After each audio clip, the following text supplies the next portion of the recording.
do, do, do, do.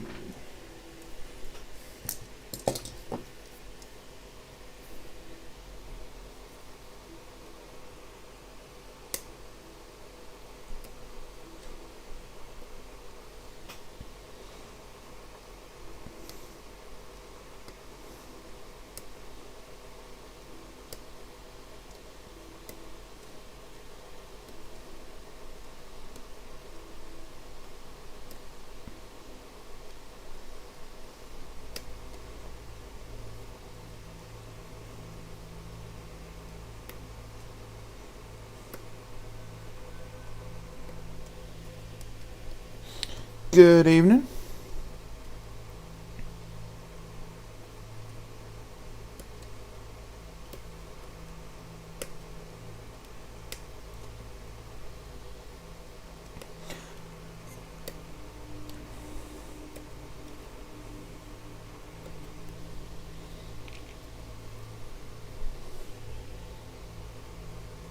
For the moment, I will just be very tediously removing plastics from the sprue, so bear with me.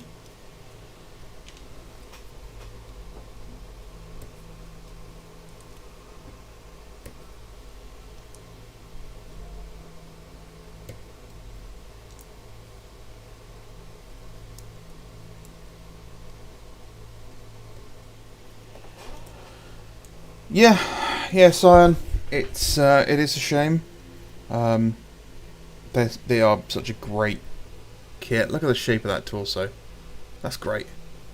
The new ones they're not the same. And honestly, the more I think about it, the more I'm kind of leaning towards just using older models now. I've never been one that cared about the whole true scale kind of argument. I just I would have liked bigger Space Marines, but like the new Mark 6 and everything, they're a bit guff.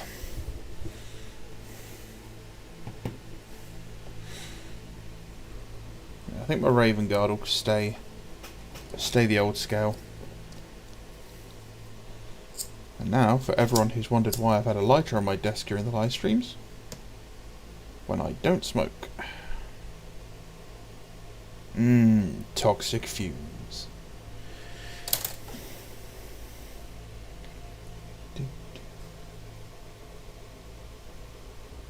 Got very close to ordering some of the old Mark 5 resin tactical guys today, actually, but I didn't pull the trigger because it's quite expensive, even from China.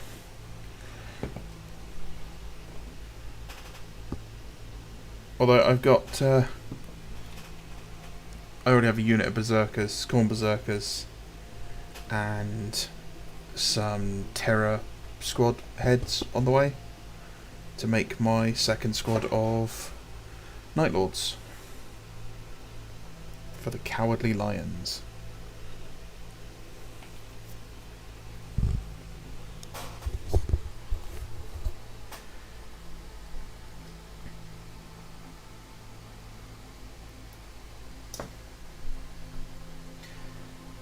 Hey Dr. No, how you doing? Oh yeah, I've bought enough of the new models. Hey Havoc, it's still a mess, as you can see. I did just pile everything out of the way because I wanted to do this. Unfortunately, my storage situation is not going to get any better until my housemate moves out. Because I live in a 2-bedroom flat, and I converted one of the bedrooms into a workshop. And then I offered to let my friend move in with me. And rather than have to tear out what was quite an expensive conversion into this workshop, I never used my living room because I just sit at my computer all day. So I just said, let's turn the biggest room, the living room, into his room, because then he's got enough room for a bed, a desk, so he can use his computer and everything. So I have no living room at the moment. I basically have 3 bedrooms, effectively. Which has made entertaining really, really, really difficult. Not that I do much of that either. But once he's found a place of his own, the plan is to move a lot of the models, or a lot of the display shelves that I already got over in there, and then replace them. So tonight I'm building obviously some Mark III Marines. Got a whole set here. I've got some leftovers from another box set that I'm just building as parts. These guys are going to be given las cannons because they're the Sons of Horus support squad that won the vote. And these guys, I'm just going to put them together as bits. I'm not going to do anything with them. Just put the legs together, put the bodies together.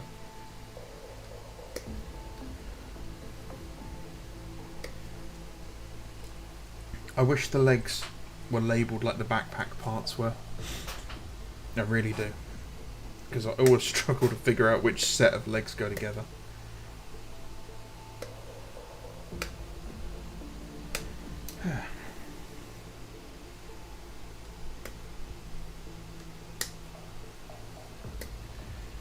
Yeah, I will continue to buy these models. I know these guys are going to get more expensive, as we go on.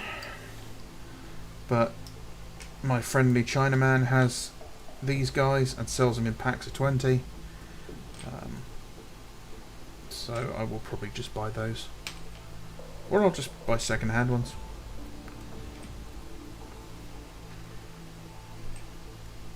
Don't get me wrong, I'm still probably going to buy the new battalion box set, but I think my original plans of buying just a shitload of them may go out the window. Or I might not. I might buy another 3 and then sell the Mark IIIs for a profit. I don't know. No, Howick, the legs are in 2 parts because basically with a plastic mould you can't have overhangs. So the backs of the legs, where you've got these overlapping Mark II segments, these are overhangs. So you can have them if you position it well. But the problem here is you can't have it going both ways. Buenas tardes, Internet Man. Which is why they had to have one set of legs like that, and then the other one would have been positioned like that on the sprue. So, probably more actually like that. So the sprue basically is able to work. Oh, not sprue, so the mould. If this went all the way round, a la Mark II, it requires, I believe, a slide mould, which is a considerably more expensive and complicated plastic mould. It works in resin because resin moulds are flexible. They're made of silicon, so you can, when the model's made, you can pull it apart and you can pull the bits out. If your steel CNC'd mould is flexible, you've probably been hit by 2 aircraft and you're about to collapse. Because steel ain't flexible.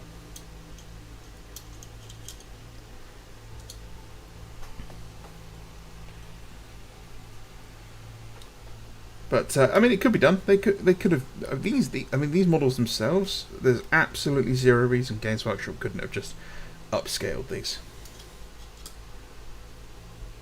Absolutely no reason. And I'm getting really kind of sick and tired of the justification for the changes, because I keep seeing the same single model, like the same 1 or 2 pieces of artwork being thrown around as justification. Like, oh yeah, here, check out this this Mark II Crusade armor or Mark III Iron armor. This is absolutely fine. It's been like this since Rogue Trader. I'm like, cool. I can go and get some really weird looking models from Rogue Trader, and then tell you why aren't they like this now? Like, why have Assault Marines got jetpacks now? Why don't they have a giant propeller jump pack? Which I'm very sorely tempted to make a modern version of. What do I think of the plastic bolt action French? Yes, so Warlord today announced an update to their French army, their early war French, with greatcoat wearing plastic infantry, and I will be honest, even as an Englishman, I really like them. They've got the parts to make the chasseurs, the colonial troops, the fortress garrison troops, and also Adrian helmets, which is cool. Lots of options there. You know, you don't see Games Workshop going out and putting destroyer helmets, jump pack helmets, you know, specific Legion helmets all on the same sprues. No. So that's really, really cool. So I really like them. The sculpting of the models looks really good as well. Warlord continues to improve their digital and plastic sculpting and casting technologies. They are coming forward really, really quickly, and I really like it. It looks like it's another rebranded or resized Italiari tank for the Charby, which I'm not a fan of because their kits are really complicated for what they are, because they're designed to be actual model kits, not wargaming kits. But that's not a huge problem at all. So all in all, yeah, no, I really like them, and I'm sorely tempted to do a colonial army, basically a colonial French army, something like the Zouaves or the Senegalese, because the Senegalese were absolute hardcore soldiers. If you know, the Senegalese warriors in the Second World War were just worth their weight in gold. There is, I can't remember the name of the film. It's basically about a bunch of Allied soldiers riding around in an M3 Lee across the desert trying to escape the Germans. And they've got a British officer with them, and it's an American tank crew.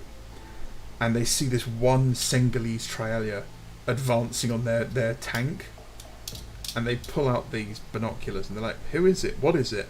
And he's like, "Oh, it's the Senegalese." And the British officer goes, "Well, that explains it. We've already lost," because of his respect for them as soldiers.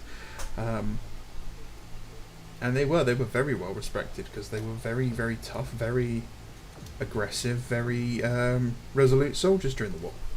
In fact, most of the colonial troops who fought in Europe and Africa during the Second World War were often very highly commended by their European allies.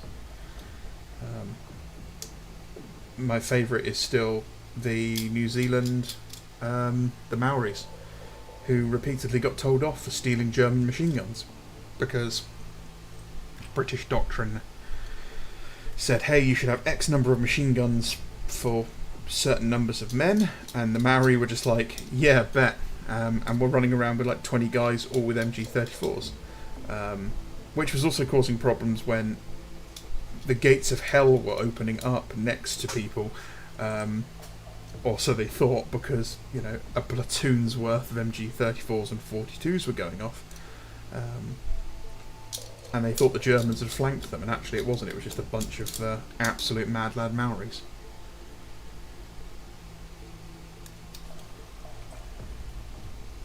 Also, without colonial troops, we would never have had jazz. You know, jazz would have never made it to Europe, and you know, jazz is a bit tits, really. That's all good.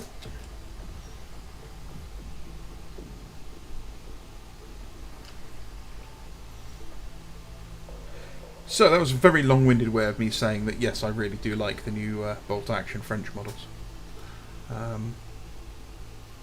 I am probably... I very much want to make a new bolt-action army. I haven't painted a bolt-action army in quite some time, and not certainly before I had my airbrush. So I'd love to have a go at doing one with an airbrush. So my plans were... What I wanted to kind of do was, I've always wanted to do a winter German army in the greatcoats, because I think they look great. Giggity. And I think, you know, a Stalingrad-esque winter German army would look really good. And they're nice and easy to do. I can airbrush large quantities of them with just Feldgrau. And, you know, then I can pick out details. I can do highlights quite easily. I could probably do an oil wash nice and easy with them as well. And then I can post lots and lots of pictures so that Midwinter Minis can call me a Nazi.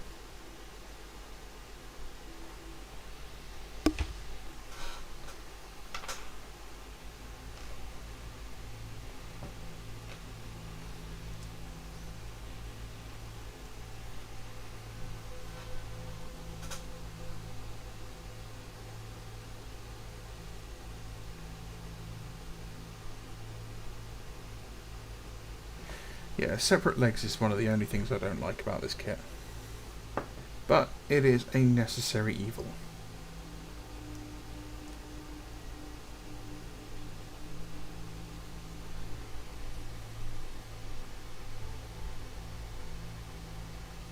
But just look at the detail on these legs. You know, look at the panels you've got there. The rivets between them. Each panel is an individual panel and it's easily identified. It's got the really cool trim around it. It looks heavy. It looks industrial. It looks brutal. And the new stuff just doesn't look the same. It doesn't have that same aesthetic. I mean, it's... You just... Don't know. There's just something about it that doesn't sit right for me. I don't like the knees. I don't like the upper armour. I don't like the lower legs. They're too wide. And I'm very much not sure how I feel about the banded armour at the back. I'm sure I'll like it because it'll mean Mark II armor's available again, but at what cost?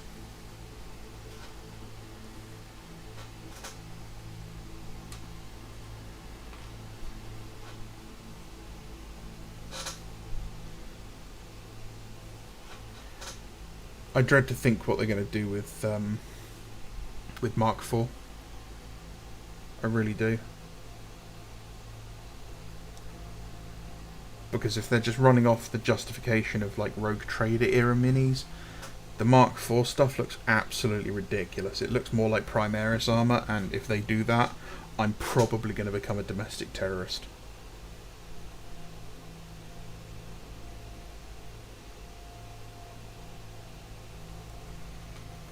The lack of trim on the new ones hurts me. Yeah, it does. And I've even started picking up things like fine copper wire to plan out the idea of putting my own trim on them, which would just be painful to do.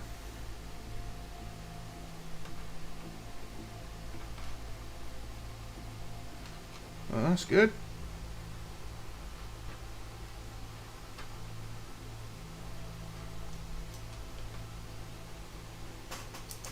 Guess I stuck a leg in the wrong place. Oh well. Don't, Doctor No. I will literally start a campaign of terror against Nottingham. Not that it needs it. It's an absolute shithole. Yeah, they do look more high tech. Macca said it perfectly. They do just look like some sort of generic, you know, space grenadier sort of thing.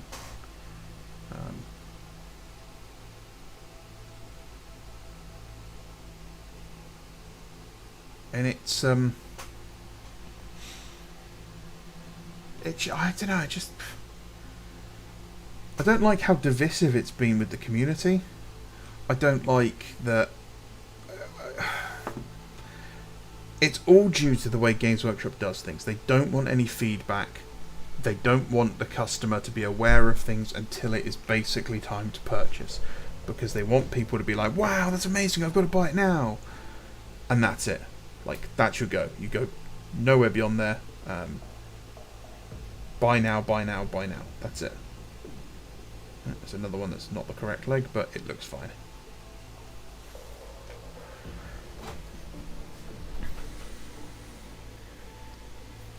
They won't do much with Mark IV. I think Primaris is pretty close to Mark IV anyway, at least helmet-wise. You see, it doesn't look like that to me. To me, it always...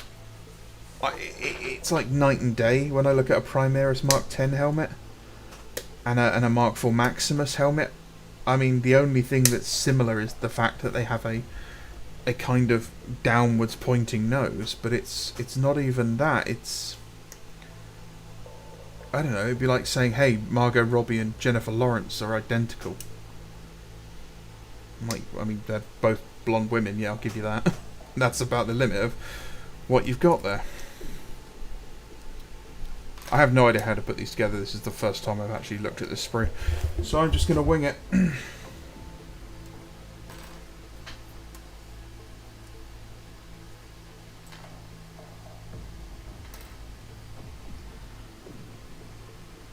Oh yeah, Reddit will love everything that Games Workshop shits out. Reddit hasn't ever had a original thought in their entire life.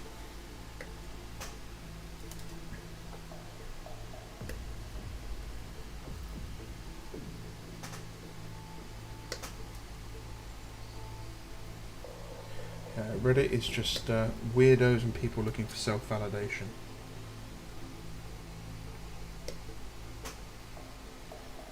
Or people coming to self-realisation that actually maybe the lifestyle they've chosen isn't the greatest thing on the world, and then the rest of the community shitting on them. That's always fun to watch. It's like piranhas feeding.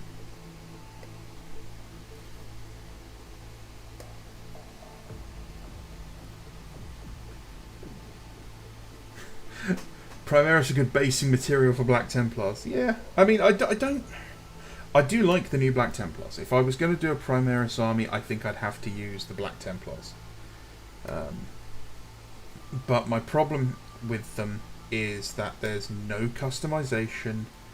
Everything is kind of boring. Everything is very bland and safe. You know, with regular Marines, you had a lot of differences. You had history there.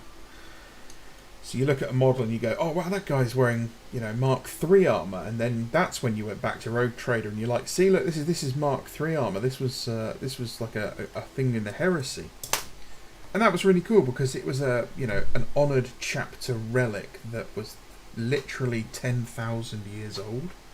And it meant that the guy wearing it had been entrusted to look after this relic of the chapter's history, that it had 10,000 years worth of Marines experience stored inside it. That was cool.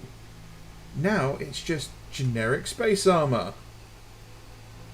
Like Mark 10 armor to me has the same kind of aesthetic appeal as the Terran power armor in StarCraft, or the the Mjolnir armor in Halo, I would say, has more, because it does actually have a little bit of depth and lore to it.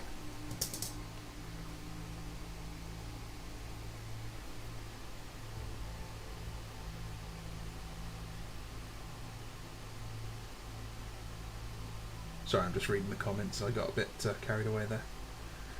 Biggest giveaway for Primaris are the ear bits. Yep, absolutely. As I removed those, a few trophy bits. Yeah, I mean, I've used Primaris bits on bases. Like, the helmets look fine if you've kind of cover them up a little bit. They can do a stand-in full Mark IV on dead Marines. That I will concede to. Absolutely. Customizability in my creative hobby? Yes, James. And I will die on that hill with a Dremel in one hand and a craft knife in the other. I have been hacking up models for 30 odd years. 30 years, yeah, 30 years. I don't remember what my first conversion was. all I remember was reading White Dwarf magazine and it being really important in this hobby. So, yeah.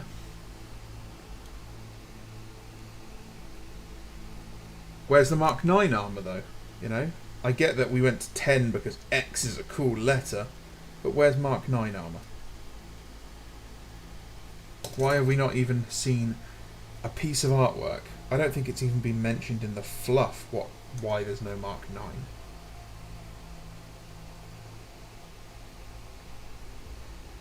I don't like the aesthetic of the blade guards. Like, it's just, hey, let's add skulls to things.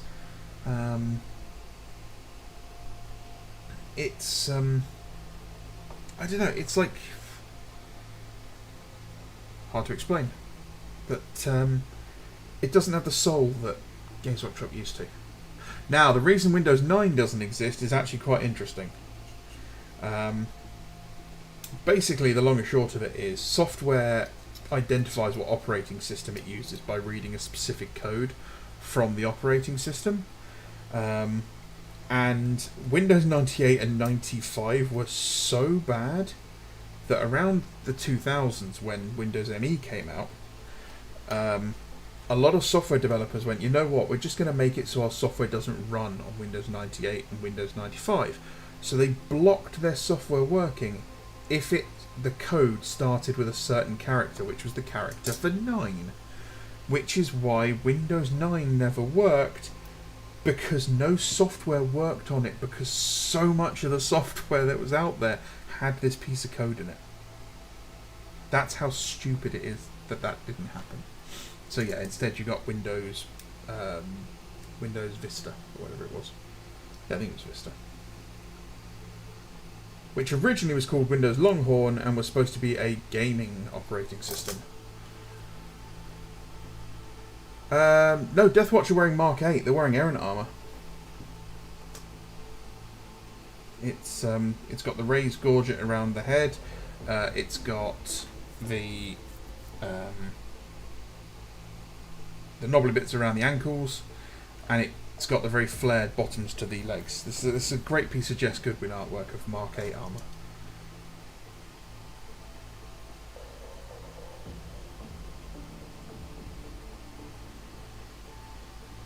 I don't know what you're saying there, James. Mark VIII. That's not how you write 9 in Roman numerals.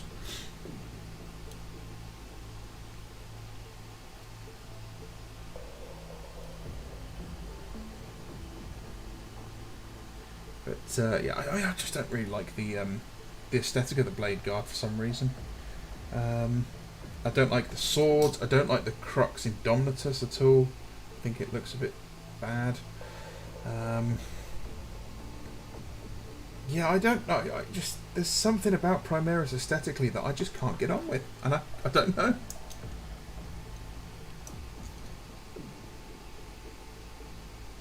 Like, I mean, the regular kind of what they call intercessors, they're okay, but I don't like the extra long bolt guns they've got. But when you give them like little bolt guns, like regular bolt guns, they look kind of cool. They actually kind of look like Marines did in the artwork.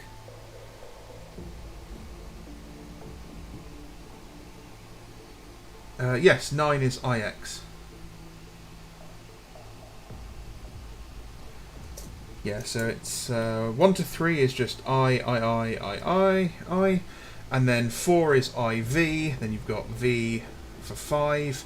5 through to 8 just adds the I's, then 9 is IX. There you go. It's a stupid way of counting, and there's a reason that they don't exist anymore. Because the Arabs had the concept of 0.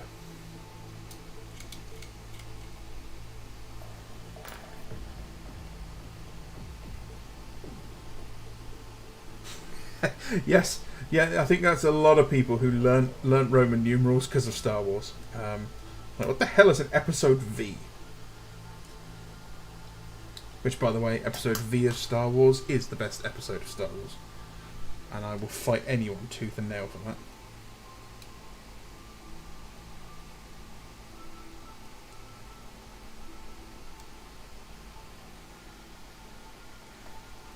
Yeah, but the man's picked a fight with the Spanish, and that's really dumb.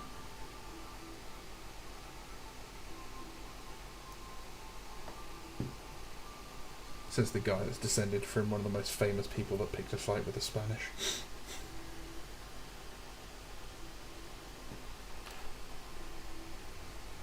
Yeah, I know they're bolt rifles, and I know it's because they had to, you know, copyright them and everything, and I hate it, I hate it, I hate it! Oh, don't, no, Disney Star Wars is not peak.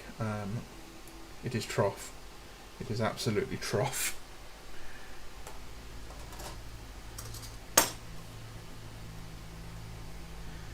Yeah, I'm hearing horrible rumours that when these Mark III come out, we'll be getting resin breacher upgrades for them, which just is proof that Games Workshop cannot read the room.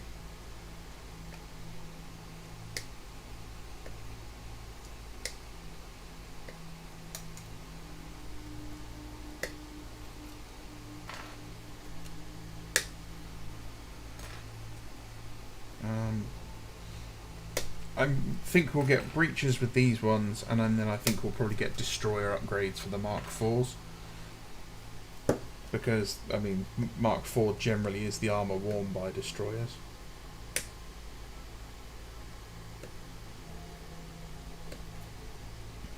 I'm wondering what we're going to get next for a console.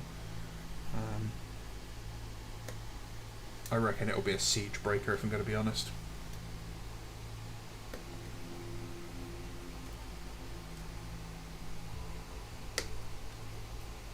Yeah, I reckon we'll get a siege breaker, and then what's the other one? Warmonger.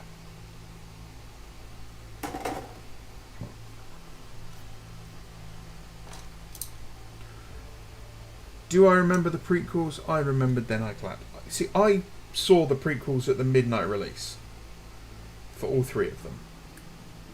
And I will fully admit I partook in the Jar Jar hate as much as everyone else did. And what gets me is a lot of people go, oh yeah, the prequels were hated when they were released, but now everyone loves them. And the reason everyone loves them is because A, the internet tells them that Revenge of the Sith is the greatest Star Wars film,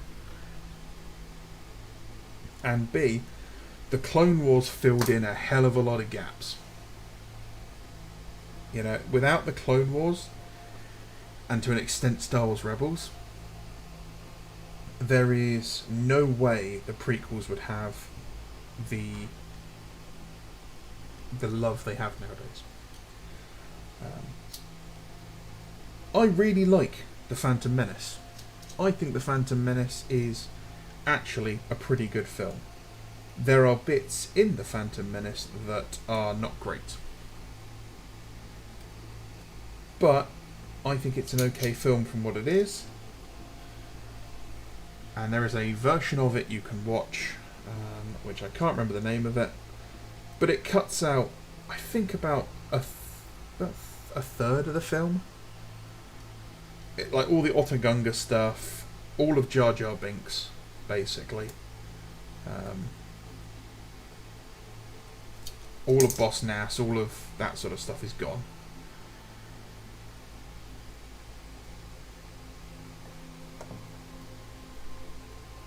The Attack of the Clones is not a great movie, sadly. Attack of the Clones has some interesting concepts in it, and I can't fault Hayden Christensen for his acting. He is supposed to be an awkward teen. I mean, every single one of us has probably had an awkward conversation with a girl that we've got the hots for. So yeah, he played his part well. It was George Lucas who was a very, very hands-on director, to the point where it wasn't like, hey, here's your line, go for it. No, he micromanaged the scenes. Now, Attack of the Clones does have a special place in my heart because I was 14 years old-ish when it came out, and Natalie Portman's absolutely ripped abs when she gets her clothing ripped blew my tiny little mind, and I think my eyeballs shot out of their head in the cinema.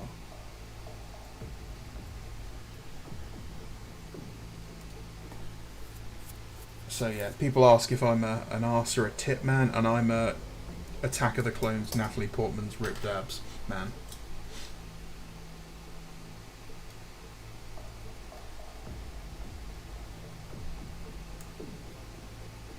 Also, I didn't mind Baby Anakin, and I didn't mind C-3PO being Anakin's creation. I didn't mind R2-D2 being there. None of that I had a problem with. The dodgy CGI, or not CGI, sorry, puppet Yoda in the first one was fine, if not just a bit weird. Yaddle honestly looks like Mark Hamill in my opinion as well, if you look at her. The CGI of the clone troopers was a bit too much. I wish they'd been a bit more, realistic. But yeah, Clone Wars just really, really elevated it. It had so much depth, and it's the problem that we couldn't have had more. But it's also kind of the same problem we have with the Heresy. The Heresy is a finite amount of conflict. It's what, 7 years? So we can't have just battle upon battle upon battle forever and ever and ever. The lightsaber fights were fantastic in the prequels as well. As much as I love the original series, the most acrobatic and energetic move Luke Skywalker does in a lightsaber fight is like he does a little twirl at one point in Episode 5. In Episode 6, however, the bit where the Return of the Jedi moment, I like to call it, which is where Vader says like, oh well, if you won't turn, maybe your sister will, and then he bursts out from under the stairs, ignites his lightsaber, and he's like, no, and then this like rousing choral piece of music is playing as he's just battering away Vader's lightsaber, and it's a really great bit, because if you watch Empire Strikes Back, Vader is casually using his lightsaber in one hand. He's totally in control. And Luke's holding on to it with two hands, and he's, fighting for his life. In that scene, Luke is just battering the shit out of Vader, and Vader is now like double-handing his lightsaber, and he's now fighting for his life. It's great.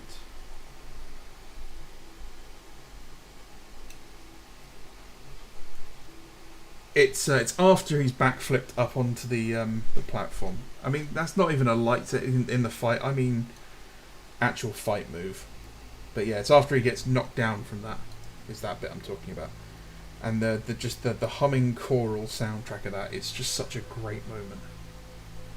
Also, the most distressing moment in any Star Wars film of all time is the bit where Lando goes, "We've got to give them more time," and then you just see the Ewoks dying, and they have this whole like PTSD moment, which to like a 15-year-old or whatever I was when I watched it, and I probably wasn't even that, probably about 11. I was like, oh no, he's gonna get up, right? He's gonna get up, but no, he didn't. Did I ever play Star Wars Legion? I've not played Star Wars Legion. I'll tell you what, is it Skullforge? The Skullforge 3D printed minis get me wanting to play Star Wars Legion all the time. Every time I see them, I'm like, I need to print some of those, and I need to collect them, because it looks great.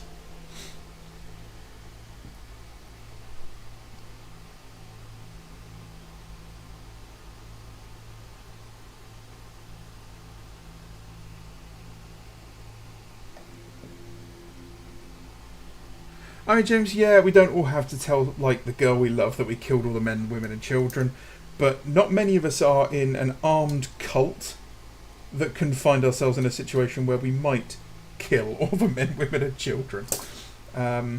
It's more along the lines of, I ate an entire large Domino's pizza and the chicken wings, and I enjoyed it.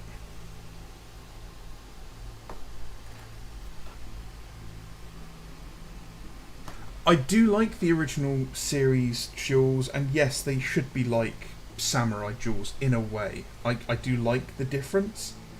Um, I can respect them, and yeah, they're fun.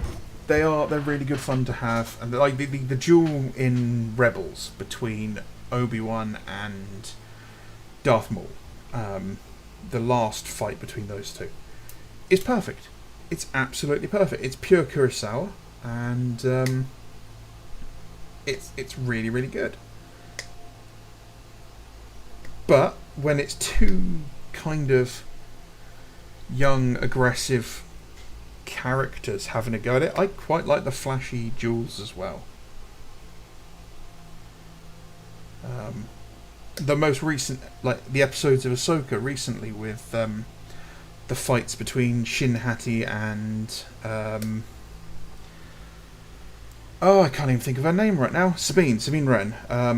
They're really good as well because you can tell both of them are relatively inexperienced. And Shin Hati is slowly chasing down Natalie Portman for my favourite Star Wars hottie.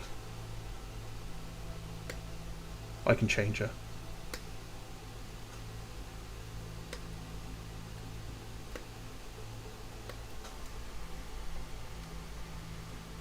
Yeah, they definitely changed Luke's character. He was no longer hopeful. He was no longer someone who was used to dealing with hardship and willing to stick it out against all odds. I mean, this is a kid who joined the rebellion, was in the rebellion for all of 15 minutes before he agreed, yeah, I'll fly an X-wing against a space station the size of a moon that blew up a planet in an aircraft that I don't have any flight time in, with a squadron I've never flown with. Oh no, my nephew's had a bad dream and I messed up and I'm now going to go and live in seclusion. I could understand if we'd seen like the Jedi Order being picked off one by one. Yeah, she should have been dead, don't worry. But yeah. Right, how the F do I get these? How do they fit? No.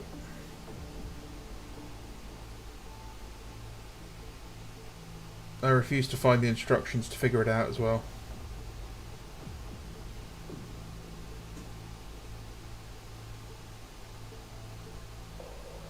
It's like that. Good.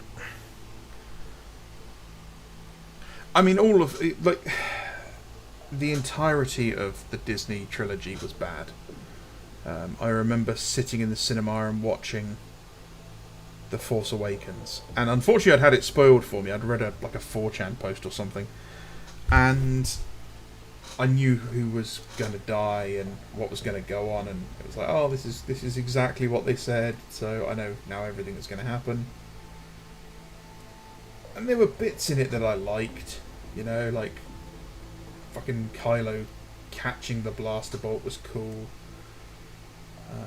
Daisy Ridley's pretty cute, and that's about it. But story-wise, no, they messed up. They realised. I think they've realised nowadays that they've messed up and that they are desperate to try and find some way of clawing the best of the expanded universe back into canon. If they'd been smart, they would have basically done Heir to the Empire as those 3 films. Make an announcement that, not everything is canon. You're going to be trying to use as much of it as possible. But, you won't allow it to limit your creativity. Work with Timothy Zahn, and then do Heir to the Empire, and then that's it. That's like Heir to the Empire's perfect way of ending your trilogies. You've kind of got Luke, Leia, and Han all together. It's good. and then you can just go back and fill the gaps in.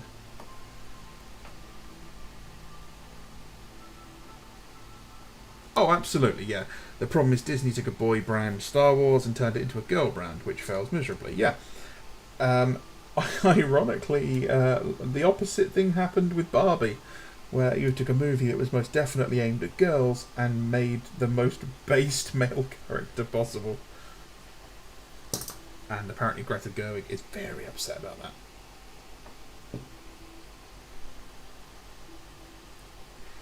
Yeah, Havoc. The new Empire thing in the sequel trilogy was a bit confusing. It's because they didn't do any build up. They didn't do any. Because you've got to establish the status quo before you break it. So I rewrote these films with a friend of mine because he didn't like them either, and not to toot my own horn, I thought it was quite a good retelling to basically keep most of the major plot points. But yeah, basically it was along the lines of the First Order was very adamant about keeping themselves secret, and they accidentally, or they got seen during an attack on a frontier station, and the New Republic managed to get a message out saying, hey, the Empire's back, you know, there's stormtroopers here and all that. And it would then freeze frame these like stormtroopers bursting into the office of the station manager and shooting him into a hologram. And it would be Leia's office, and she'd have the delegation from the Imperial remnant there. And she's like, do you want to explain this? And it's not them, you know, it's not us, we didn't do this, we haven't got stormtroopers, you've banned us from having stormtroopers with the peace treaty. Okay, instantly we now know that there is a peace treaty between the Empire's not gone, and the New Republic, you know, is strong enough that the Empire had to do what they said. And that this new faction we're seeing isn't the Empire. And it would basically, the whole first movie, from her point of view, was going to be more of a bit more like Attack of the Clones. It was a murder mystery kind of thing. It was her trying to uncover who this group was. And the most important thing of it is basically getting the three original actors back together on screen. You know, Han doesn't believe the Empire's back. He just wants to kind of live his retirement. Luke's hearing these things about a Dark Jedi hunting his students, and, you know, his students are going missing. So they've all got their own unique reasons for tagging along. You know, you can have... I would have made Rey Han and Leia's other child, and that she was hidden to keep her away from Luke, basically, because of how he cocked up with their first child, and they were just terrified of him doing the same thing to their daughter, basically, and letting her fall to the dark side. But as far as he knows, Ben's dead.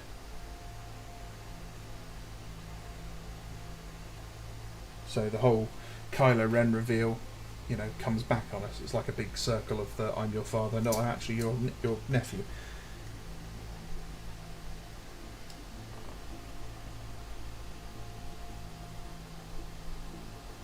Everyone survived the lightsaber to the gut in Disney Star Wars. Yes, I think Liam Neeson's just like got screwed on this one.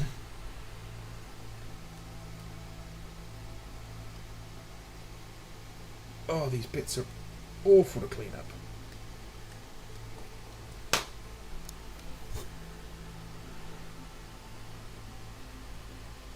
Yeah, they did kill off Harrison Ford, and it is something he wanted for a long time. That kind of bugs me. Not from a Star Wars point of view, but from a fan point of view. Is just how vocal Harrison Ford has been about how much he hates Han Solo. And it just kind of strikes me as a little selfish. You know, Han Solo has given that man more money than God. I think he could just, if he could, you know, quietly, yeah, I don't enjoy playing Han Solo. I wish I didn't, you know, have to keep going back. But he doesn't have to just constantly be so miserable and be like, no, I fucking hate being Han Solo all the time.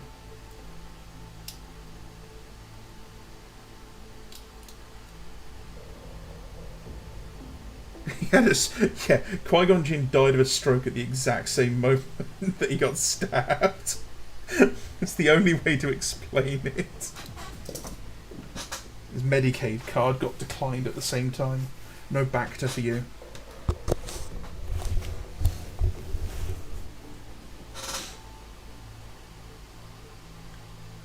Yeah, I mean, the explanation of Palpatine coming back in a tied-in Fortnite event. That was dumb. There's a lot of property that has done stuff like that. And that's kind of the problem. I'm trying to think of what else it was. There was another property that had a load of... You had to read a load of books or something to get the tie-in stuff. And that's not how you want to do it.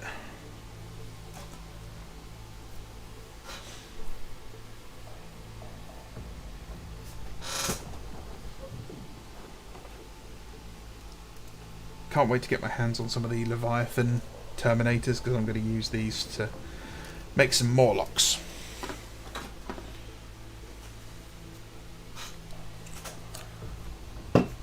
Caffeine break. Ugh. I'm only allowed to drink stuff like this now when I'm live streaming. Those are the rules. Oh yeah. Womp womp.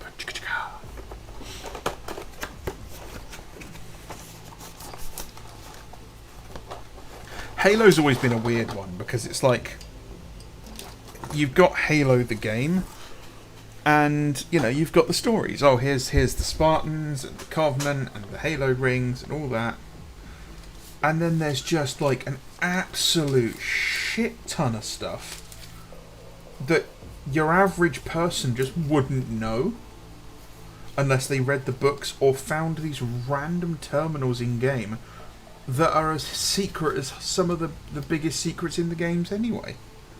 I forgot you get this transfer. This is a great transfer. So, good. Good. Always need more Ultramarine decals.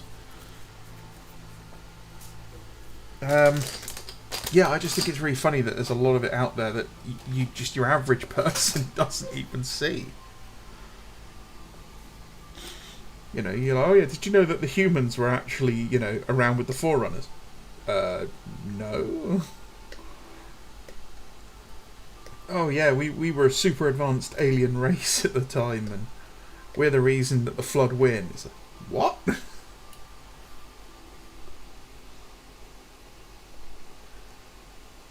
Final Fantasy had a big multimedia campaign that blew up in their face, and in the end DLC that was meant to tie things up for characters wasn't made. Is that for Final Fantasy 11? Or 12? I haven't played a Final Fantasy game since Final Fantasy X-2, which I unironically actually really enjoyed.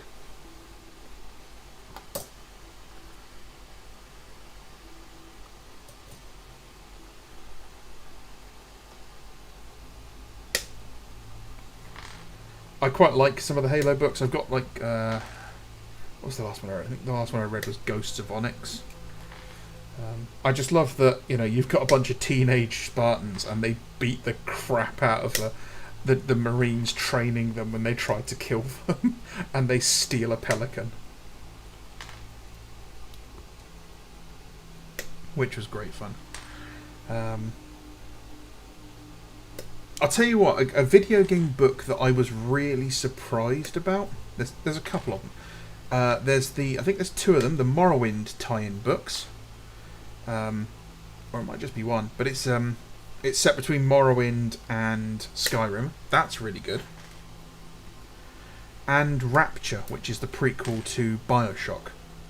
That's really good.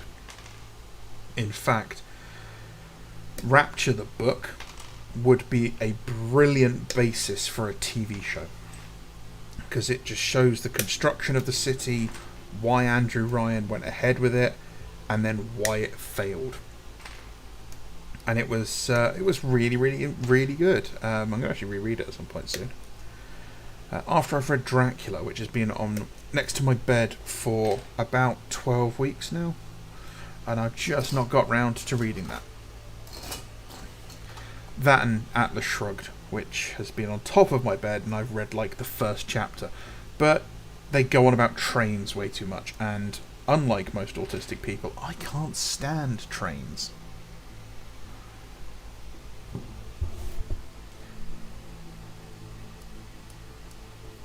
Yes, yeah, killing a hunter in melee, which is what you should do. You know, all the based people kill hunters in melee with a pistol.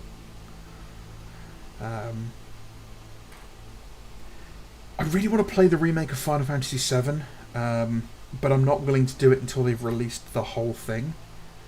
I'm not getting burnt like that. I'm not getting into it and then buying it, and then they're like, "Yeah, we've decided we're never going to release the last part."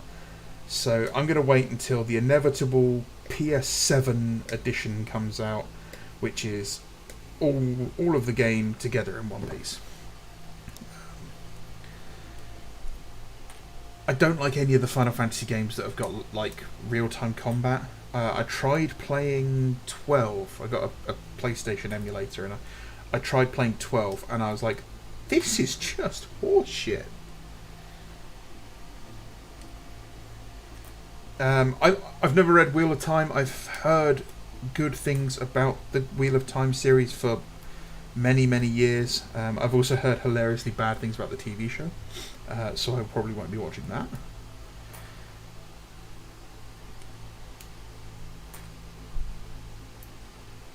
What else is really? The Metro books are fantastic. Metro 2033, Metro 34, and I've not read 35 yet. But yeah, the Metro books, if you like the Metro games, the stories are similar, but they're not identical. Sorry, I keep hitting this bloody phone with my headset. If anyone's got any recommendations for a camera to use for streaming, please let me know, because I've got to stop using my phone. I'm absolutely destroying the battery on this thing.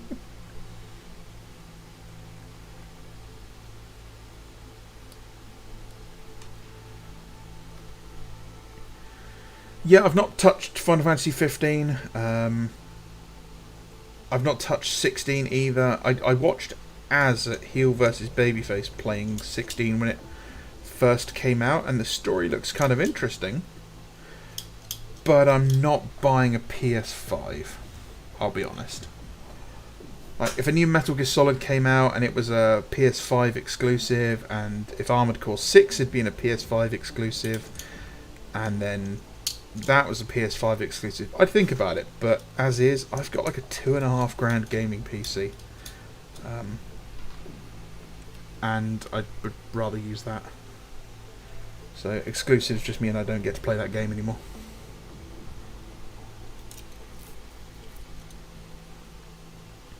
Oh, 15 books long's nothing. Yeah, I've got no problem with that at all. I've read like the Gaunt's Ghost series and what's the other one?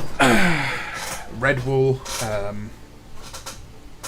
and the Gaunt's Ghost series, the X-Wing series, which, if you are looking at Star Wars books, the X-Wing series is the best. The Yars and Vong part of the Star Wars books. Yeah, long book series are not a problem for me, unless like nothing happens.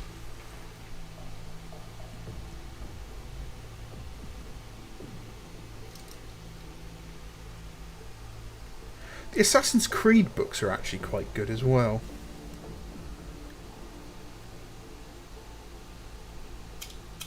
I'm trying to think what other ones I've got. Problem is that all my books are in the cupboard by the front door, rather than being on bookshelves, because I had to get rid of some bookshelves.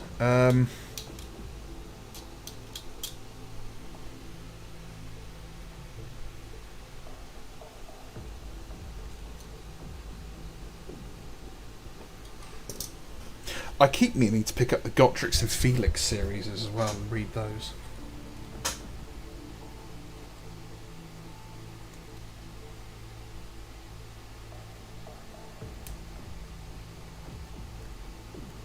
I've got to be honest, I am getting more and more hyped for Warhammer the Old World. I shouldn't be, but I am.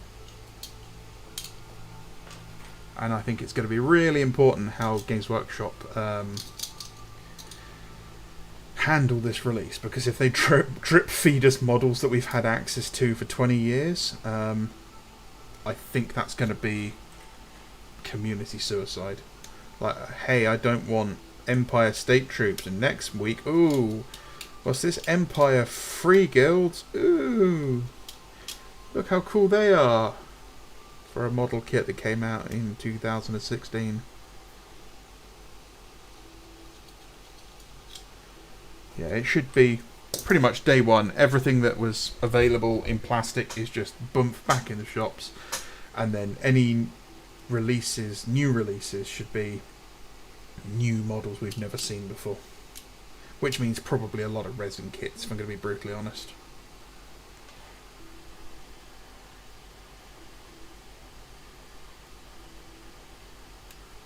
That Forspoken game was terrible.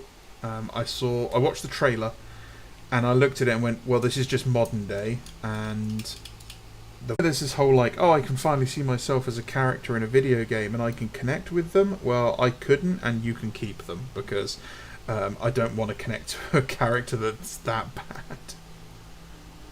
I haven't been able to see myself as a character in a video game since I played The Witcher 3 and had to go and do the bloody Baron's quest.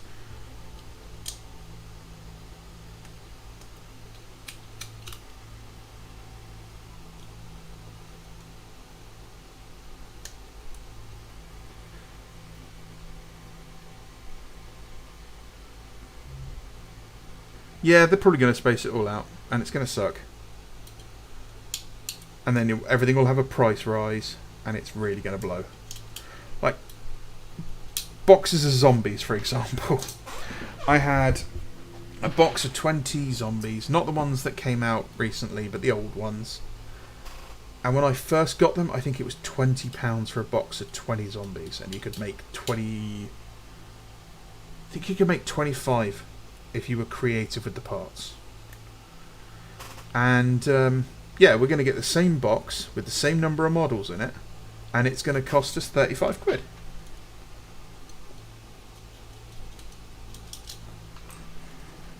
Yeah, GW needs to they need to sort their shit out. I was thinking today, because I was thinking about, I want to start a Sisters of Silence army. And I'm like, it's a 5-man squad that costs about 25 quid. I can't do it. I just can't do it. And I thought, you know, they're going to have to, at minimum, if I'm ever going to collect that as an army, they're going to have to release half a dozen resin kits, like upgrade kits, and they're going to have to make that a box of 10 for no more than £30. In fact, it's probably going to be £29 to be worth it. So I'm like, Sisters of Silence need a massive overhaul to ever be a viable army. Yeah, so Tomb Kings and Bretonnians are going to get like battalion boxes, and they'll be the most focus. But I doubt they will be the only things getting models. I expect every faction that's on that list they gave out to get a release within the first 6 weeks. Even if that is just a lot of remade stuff.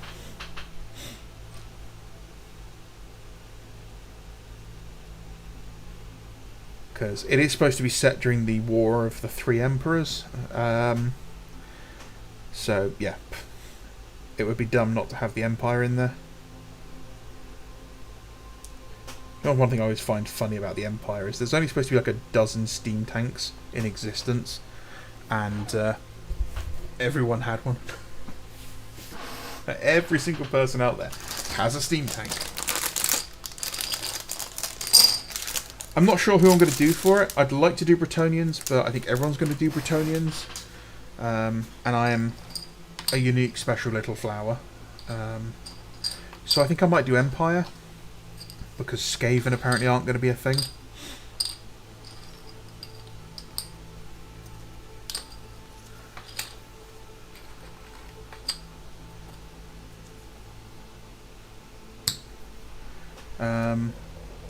Yeah, but I don't know which Empire faction to do.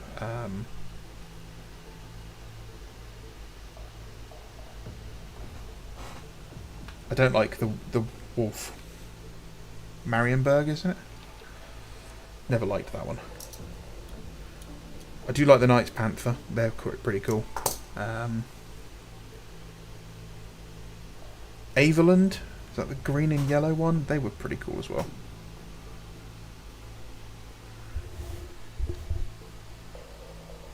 Yeah, Total War Warhammer and Total Warhammer 2 have done more to save Warhammer Fantasy than anything else out there.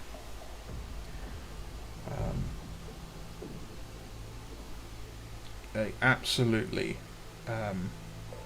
yeah, they were great. I'd love to play High Elves. They were the ones I played in Warhammer Total War the most, or Total War 2. I've always loved the High Elves as a kid. They were my first fantasy army. I had a great big army box that was about... it's got to be about this big, which you can't see. About this big, and it was just a huge cardboard box with this massive polystyrene insert, and it was... What was in there? There was 5 Dragon Knights, a Tyrannic Chariot, Swordmasters, Phoenix Guard, like 3 or 4 characters. Teclis was in there. The Silver Helms were in there, and I think it also came with a load of archers and spearmen, and it was like all lead models, which was really cool. But hey, if you give me some high elf models in resin, I will be fine with that, because they will look cool. They will be skinny, they will be thin, you know, they'll look like they're supposed to.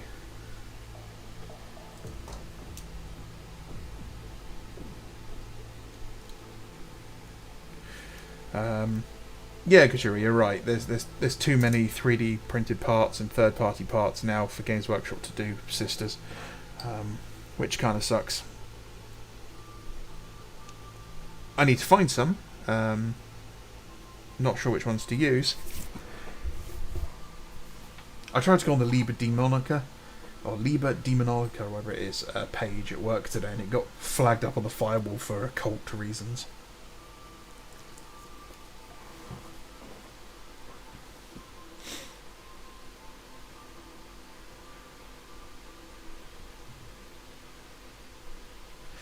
Yeah, I'm sure Skaven will get a release, though.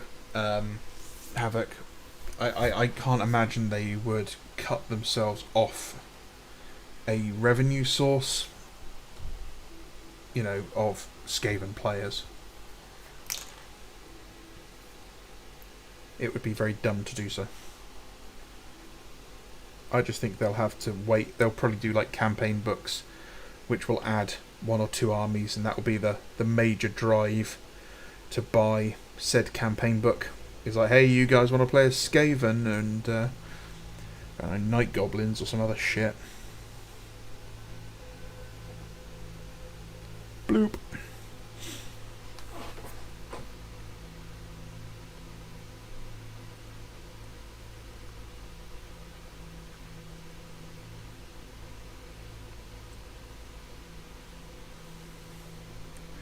Yeah, I'm not a fan of the new Cadians either. Although rumour does have it we're getting a load of plastic Krieg, which could be interesting. I'm very surprised the Cadian models, like the heavy weapons and all that, the field weapons, that the Cadian parts are all on the same sprue. If Games Workshop was serious about doing other regiments, they should have kept them separate. And that way you could just swap out the crew and you don't waste any plastic. But it probably means that Games Workshop wants you to buy the guns and then buy a separate crew, because that's how they roll nowadays. Perry miniatures are great. I love Perry miniatures. I use Perry miniatures for both my Buffalo Soldier 92nd American Infantry in Sicily, which is these guys. And I use them for my Africa Corps as well. They are true 28mm models, so they are a lot smaller than what you'd expect for like Games Workshop. Like regular Cadians look massive compared to them. And they're very fiddly, because they are quite small.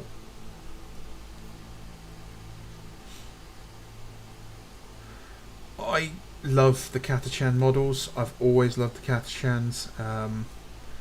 I'm kind of going to feel a bit sad about the old Catachan models disappearing because they've been around for so long.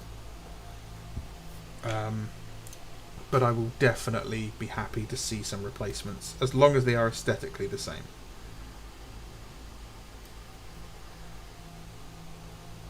Yeah, I might pick up the Space Nam box set at some point. I'm not a big fan of the Wargame Atlantic's aesthetics for a lot of their models, but a lot of people do like them. So I may get some just to do some reviews on. Whoops, that's a bit too much glue. I got a message today from the 3D printing supplier that my model should be in the post as of tomorrow. Which is great. I ordered them on the 7th of July.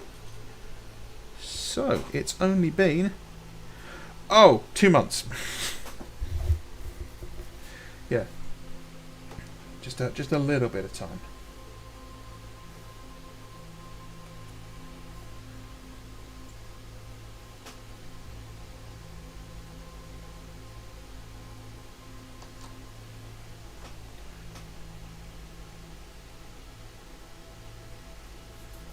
And I'll be ordering from a different manufacturer next month, at the end of this month. I'll be getting some of Damsa Prince Minis Phoenix Terminators from a different manufacturer to test with them.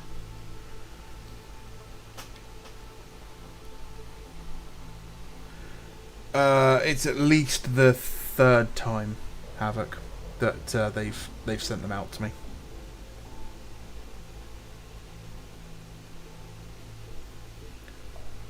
Bend the little dick flap, it makes it more dynamic.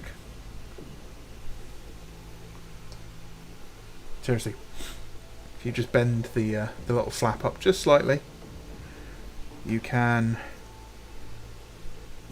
basically get a few more poses, because you can just get it so it's moving over the leg, and it just looks a bit more natural, a bit more realistic. Dick flap.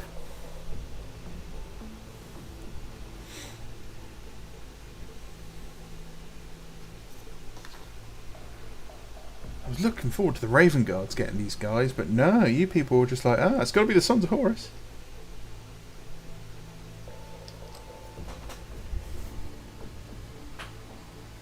I'm not buying any more models for my Imperial Fists, though. My Imperial Fists are on strike because all the other legions aren't getting enough models, and you know, I don't want to be part of the problem anymore.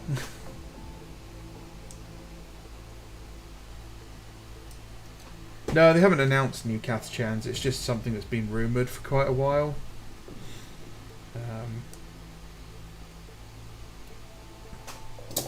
We've all just assumed, I suppose, because of the characters that have come out. All the characters that have come out recently for Imperial Guard have all been Catachan. All the special releases, anniversaries, that sort of thing. There we go. I have plenty of Raven Guard in Mark III. Raven Guard will be caught in whatever the hell they can get their hands on nowadays. Also, Raven Guard aren't all just stealth. It's not just we like to move invisible.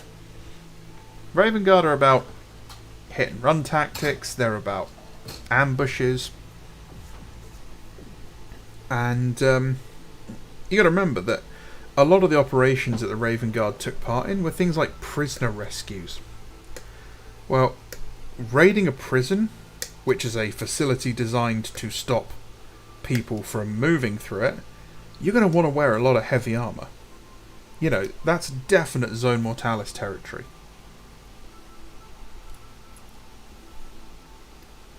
I would if I was in charge of Games Workshop, I'd absolutely give the Raven Guard a character in Mark III armour.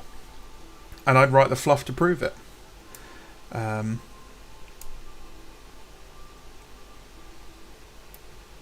Their basic Praetor, for example, should be in Mark VI, though. Absolutely.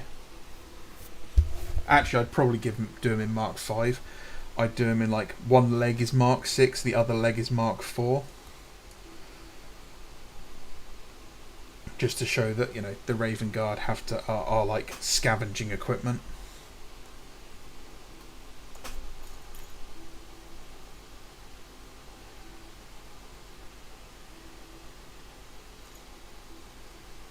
What would I do for a Raven Guard Praetor? The easy thing is like jump pack in a pair of twin lightning claws, but I think that's just too easy. I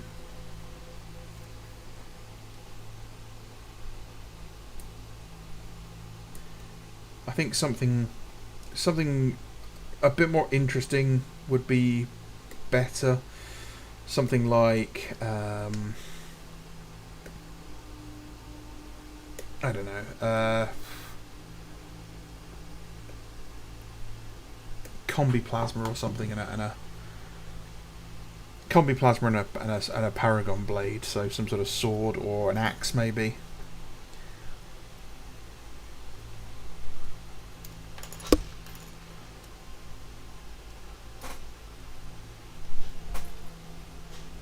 Maybe like a falx or something would be really cool. It's good when you've got a legion that has an easy identifiable like ethnic or cultural identity, because it makes designing them and the parts for them really, really easy. You know, like Ultramarines, we know they're Romans, so we take inspiration from, you know, from the Romans, obviously. So Gladiuses, you know, that sort of thing. Pilum. But when you've got the Raven Guard, who they have less of an easily identifiable cultural background, so you either have to try and put one in where there wasn't really one,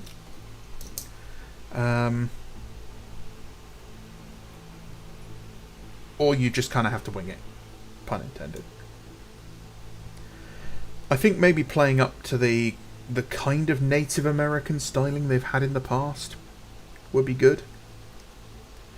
Like a Raven Guard Praetor with like a little tomahawk hatchet, I think would look really cool. Not like some giant axe, but something that is quite small and manoeuvrable.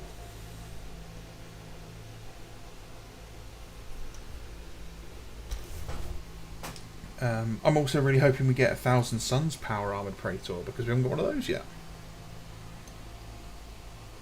Yeah, kind of like Pacific Islanders. I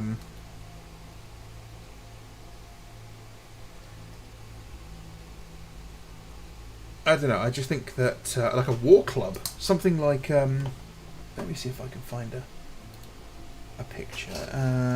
War club.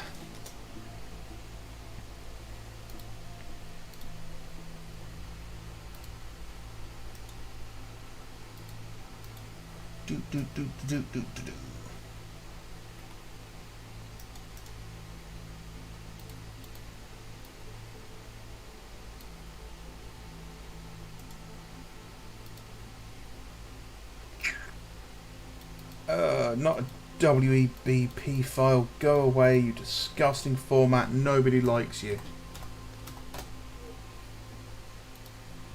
What? No, that's the one I want. Something like that would be really cool.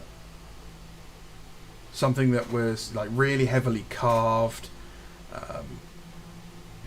But the problem you have with that is that it's really restricted, because not every Praetor is going to have one.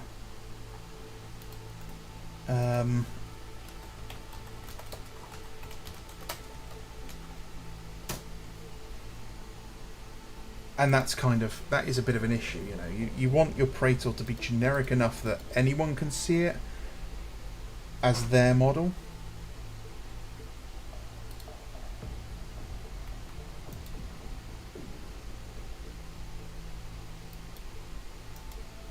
That's cool.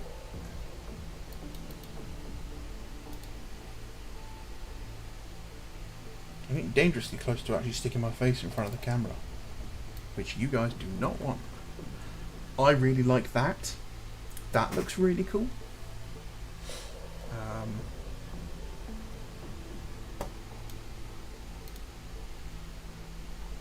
But yeah, keeping it in imperial terms, probably something along the lines of a small axe or a Polish saber. You know, Polish sabers, which were long curved blades without like crossguards, so no protection. It's very much a dueling weapon designed for hit and run attacks, usually from horseback. It's one of my favourite looking designs of sword, actually. And they were very, very sharp.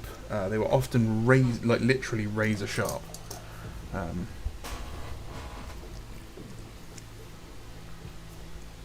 mean, you could do an obsidian weapon, but you'd have to explain what it is. You know, why has this guy got a black sword? Is that special? No, it's just a regular power weapon as far as we care.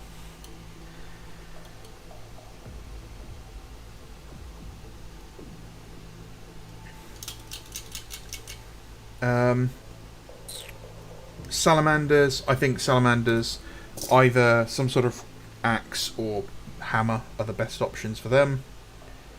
I think a hammer would probably be the best option. And like a combi melter maybe. Or a power fist.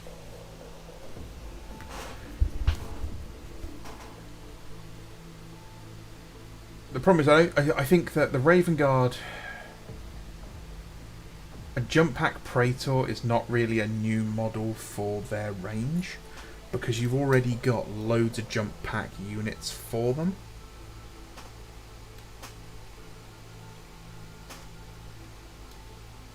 And I think that, you know, you maybe want something different. You can stick a jump pack on the unit, obviously, but you don't just want to retread, you know, Shrike, basically. I want a new Night Lord's Praetor. I hate the Night Lord's Praetor model. I think it looks dumb. I think both of the Night Lord Praetor models look dumb.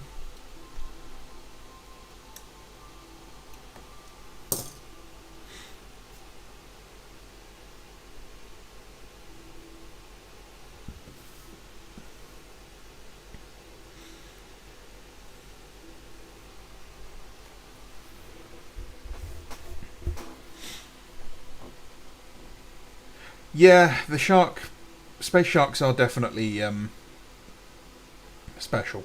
I think with the black eyes and the pale skin, it's kind of obvious that they're Night Lords. The black eyes isn't really a Raven Guard thing as far as I'm aware.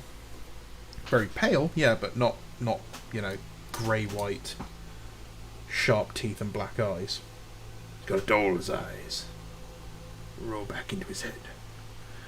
They were going to be, yeah, World Eaters was the other one as well. And honestly, I'm okay with them being Traitor Gene stock, and I wish Games Workshop would admit it, because I think that adds way more interesting depth than us just constantly going, oh, are they, aren't they?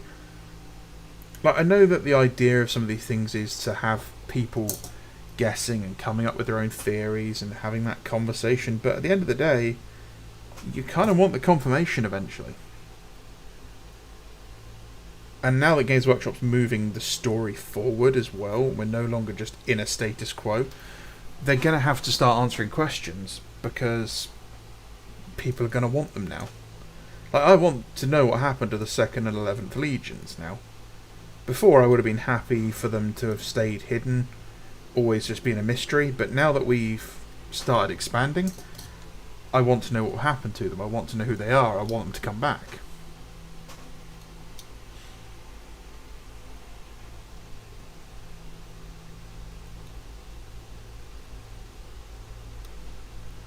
Yeah, I mean, a Raven Guard Praetor, I would want something kind of a bit like this. You know, he's running forward. He's in a nice sort of generic pose. And I can convert him and add, you know, change the head, the weapons. But he's quite clearly a mobile character.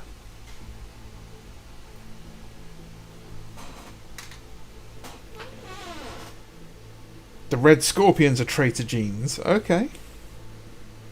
They do have a lot of librarians. So they could be Thousand Sons. The Scorpions fit, you know, the desert theme.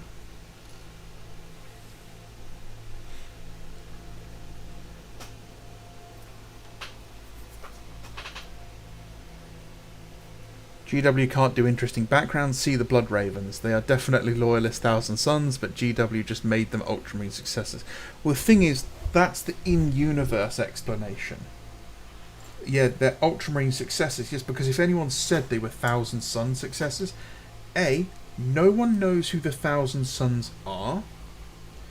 Anyone who runs into the Thousand Sons is either got enough clearance to, you know to not ask questions as stupid as, hey, are those Space Marines actually from traitor gene stock? Or they're dead. Your average Imperial citizen, your average Imperial soldier, never even heard of the Thousand Sons. If you told them about the Thousand Sons Space Marines, they'd assume they were a loyalist chapter, because they don't know what heretic Astartes are. They don't, I mean, like, literally, like, the whole Horus Heresy is a myth. It was the Emperor's angels defending against 9 devils. It's sort of, when you see that meme with the commissar holding the gun against your head and asks how many of the Primarchs were loyal to the Emperor.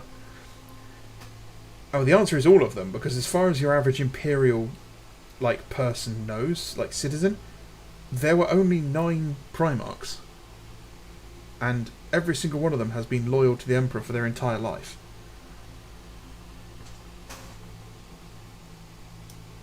You know, they don't know who Fulgrim is, they don't know who Magnus is. None of that.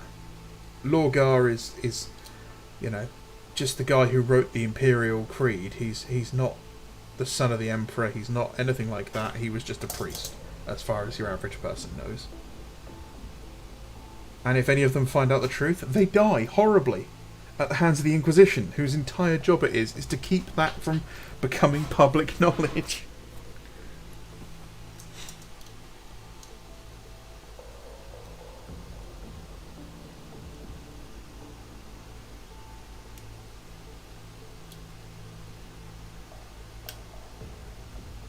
I did see that LogEK on Logic has come out with some new Mark IV Marines. So I've grabbed those, and when I can be bothered to get my printer up and running, I shall print the legs out on them. And I will use the legs to make some... Oh, what are they called? Phalanx Warders. I've got a pack of Phalanx Warders I've had for a year or two. And I'll stick them on some Mark 6 scale legs.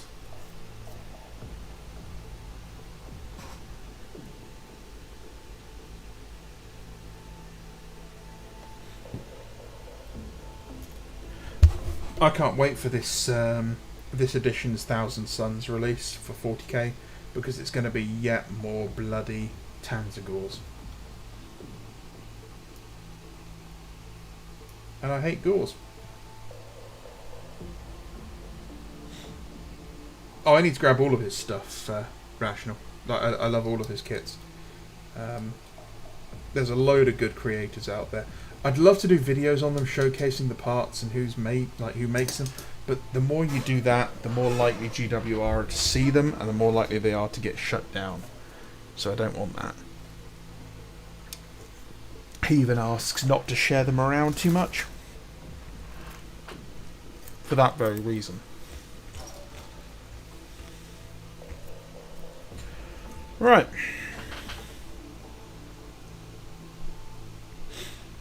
I'm assuming it's these arms for the las cannons, and I don't have enough of them.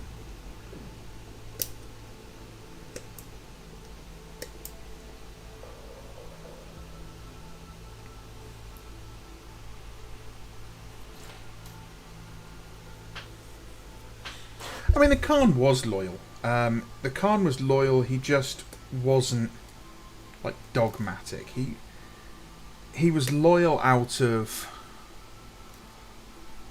you know, because he didn't, and no one got in his way, basically. If the Emperor had been like, hey, stop running around outside on the edges of space and come back and sit at a desk and do your homework, the Khan would have just noped out of there, as fast as anything.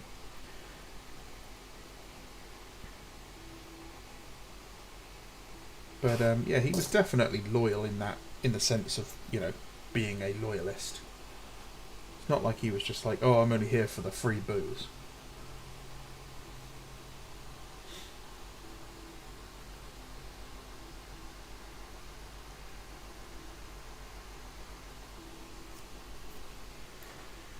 This is going to be interesting.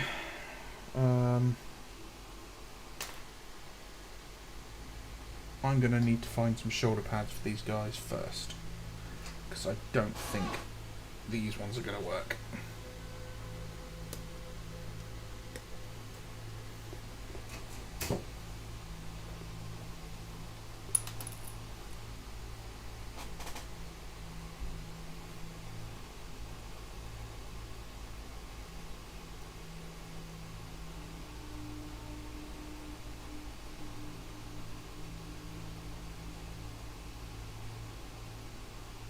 Oh, I don't know. Actually, they might.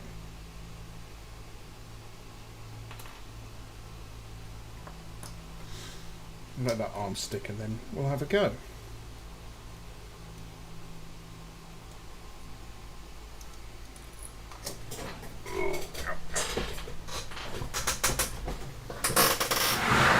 Right, time to rifle through the box a bit and see if I can find some more arms.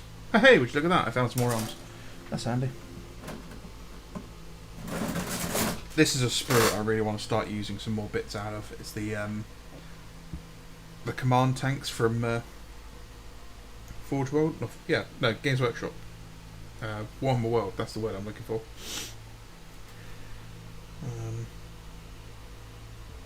I have no idea what to use half of it for.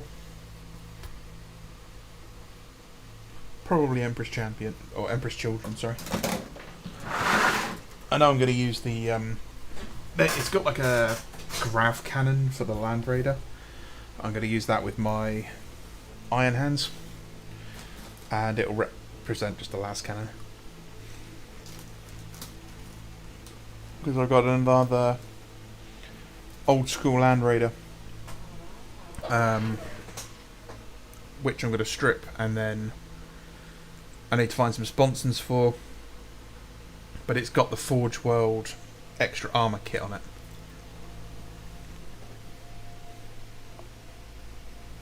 I don't even know where it is. All I know is it needs stripping.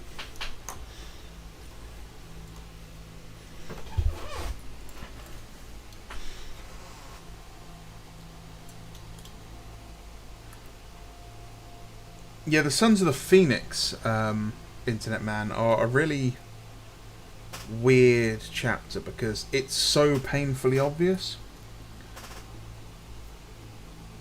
But yeah, Games Workshop won't do anything with it.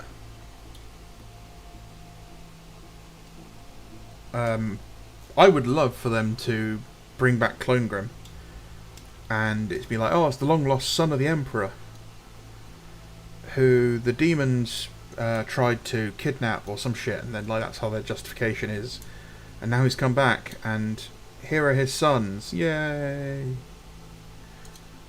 And then obviously, OG Fulgrim's like, well, not on my watch, so they have to come up with even more lies, damn lies, and statistics.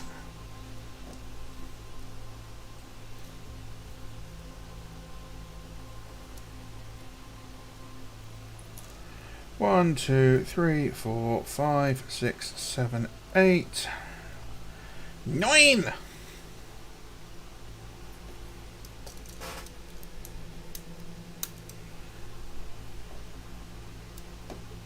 And 10.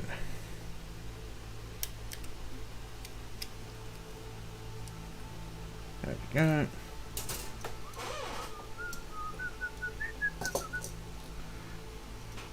I really like the idea of Clone Grim.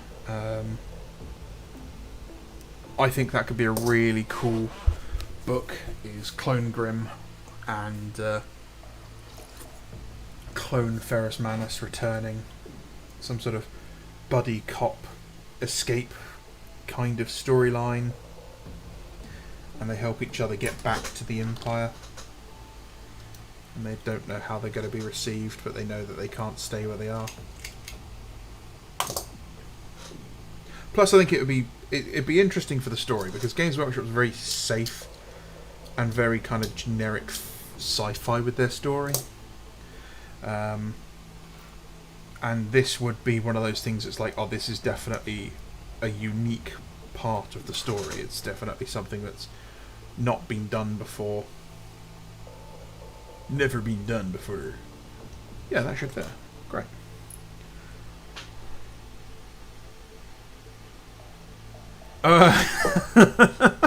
Yeah, he's got to pretend to be Rogel Dawn, which would be absolutely hilarious. He's got a moustache now, and he's like, I hate it. It itches. It looks awful. Take it off.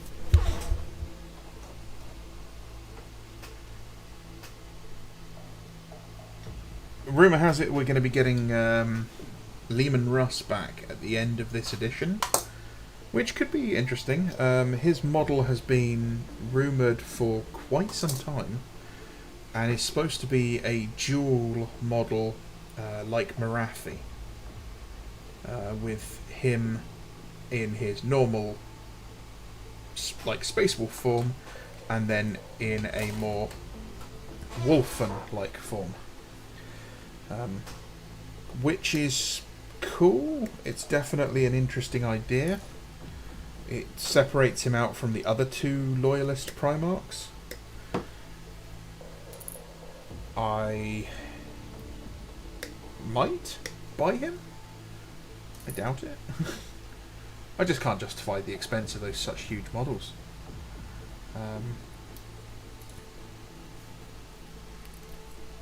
I was going to do a video on the Norn Emissary. The new Norn Emissary from the Tyranid range. And what can you get for the same amount of money from a different manufacturer? And the answer is basically the starting box set for nearly every game out there. There is no reason that a model that is this big, it is the size of a Wraith Lord. There is no reason a model this big should be £30 cheaper than the new Knight Lancer. That is sickening and just pure greed.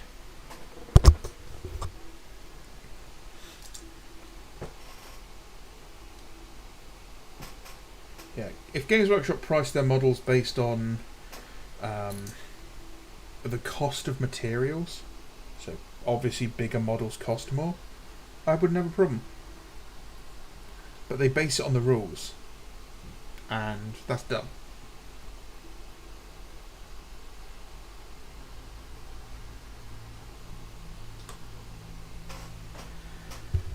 Russ would be weird because he left to find a way to heal Big E.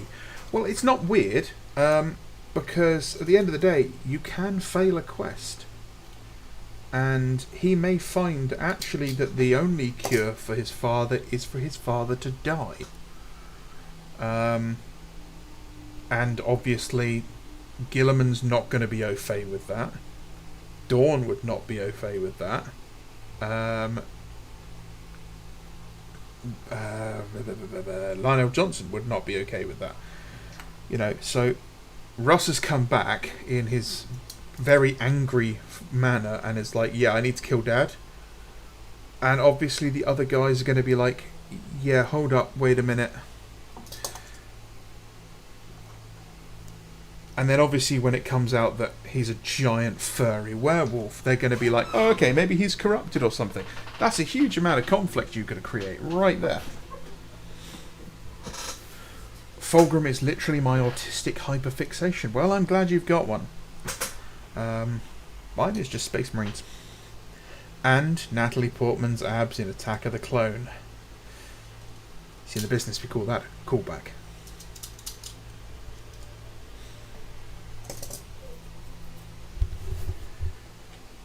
He's probably working with Valdor and the King in Yellow stuff.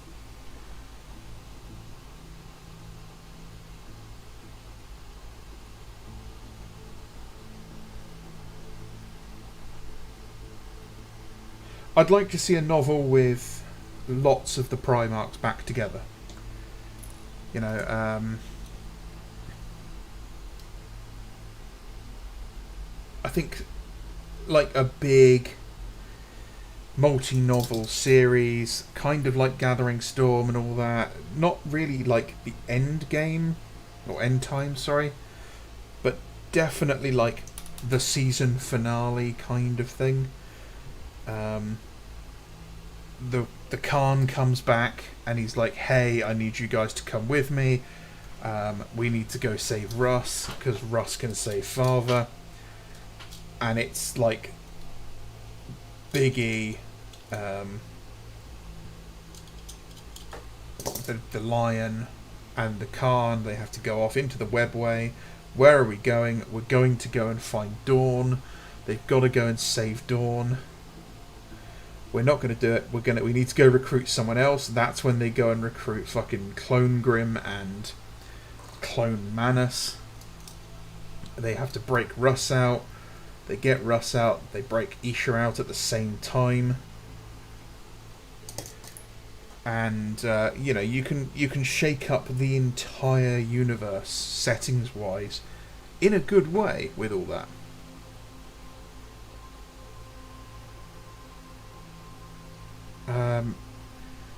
Russ should be Odin versus Russ should be a werewolf. Russ is not Odin. Magnus is Odin. Russ is Fenrir. So he's got his ravenous hunger and his need to destroy, which is him having to kill the Emperor, to end the world, and that world is the warp.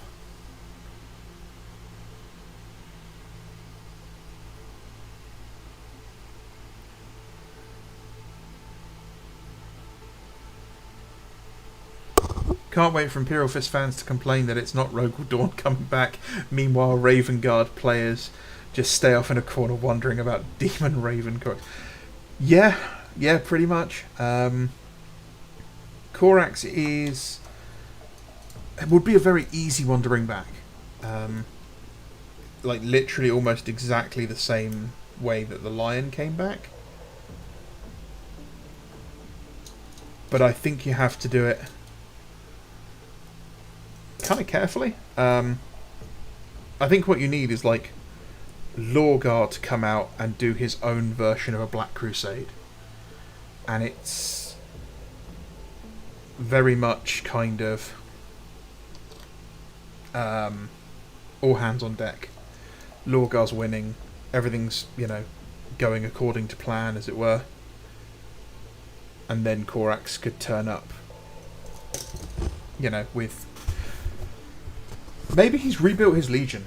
Like, that's how I'd probably do it, is what the Raven Guard are really struggling. The Raven Guard are getting wiped out effectively.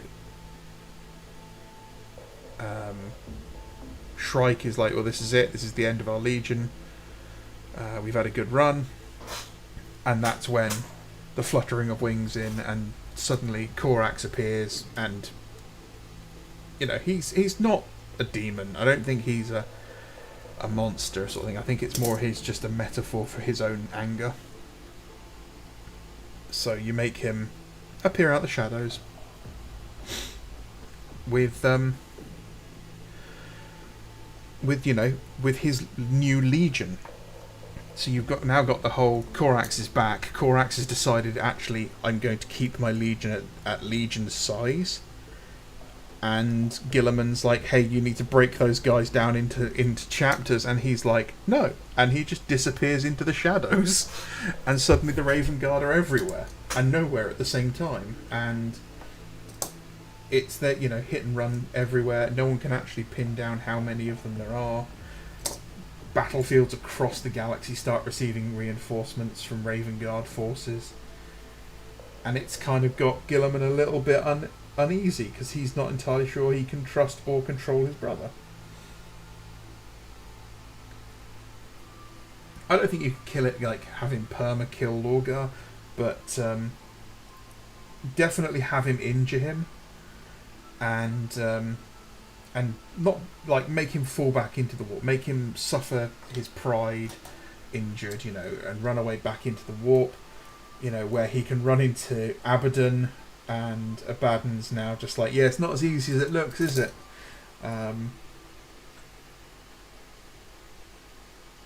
So you set up the kind of set up the a conflict between Abaddon and Lorgar, where Abaddon is more chaos renegade and Lorgar is more chaos the religion sort of thing. It's not a bedroom, it's a workshop. I spend a lot of time doing this, and I have my superpower of autism on my side. But yeah, I would maybe, like, you know, Lorgar's Black Crusade or Dark Crusade, whatever you want to call it, where he tries to redo the heresy effectively. He gets all of his brothers back together, you know, and Abaddon's the only one who doesn't go with him because he's like, no, you're not going to do it. It's going to fail.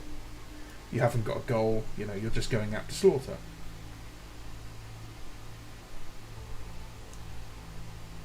And yeah, it does just devolve into the gods, you know, picking at each other. Mortarion's guys betray them, and strike out at Magnus, and Slanesh strikes out at Nurgle, that sort of thing, because they can't work together, and it does require the War Master, even though he is only a mortal, you know, regular person, to kind of rein all of these monsters in. And then Abaddon's like, hey, let me try it next time, and we get the precursor to the 14th Black Crusade. Which I don't know if you could ever have a 14th Black Crusade. Ending them on 13 just sounds too cool.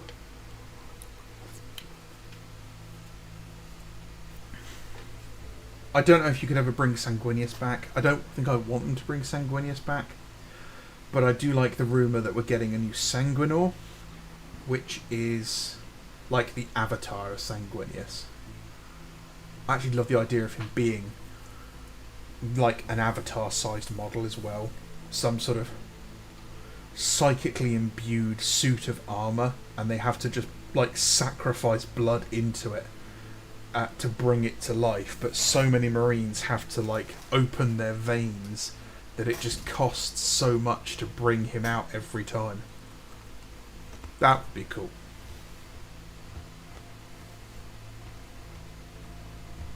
Corax's opinion on the Primaris after the Raptor project failure could be interesting. James, you are absolutely correct. I would see that he's probably going to be really, not reluctant, but definitely jealous, almost. Like, he doesn't like them because you got it right. You know, you got it right, he didn't, and it didn't cost you everything. The other thing I'd like to see is a bit more confirmation about the Alpha Legion. I'd love to see an Imperial Armour style book about the Alpha Legion that confirms that the Legion itself is fighting its own war internally. That, you know, half of them are loyal, half of them are traitor. We don't know which one's which. They don't know which one's which. They are still one legion, but none of them can trust each other.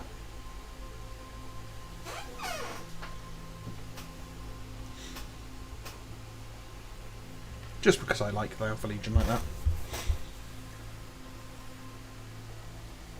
But like I mean, these campaign books that only involve one group, one faction, like, you know, not even one faction, but like a group like Chaos, you've got enough guys there, enough armies and factions that you can have a campaign that involves just those models. You know, you can have a campaign that involves nothing but Chaos forces.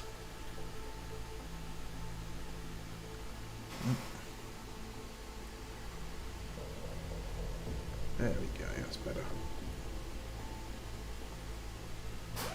I mean, I'd love that, because you could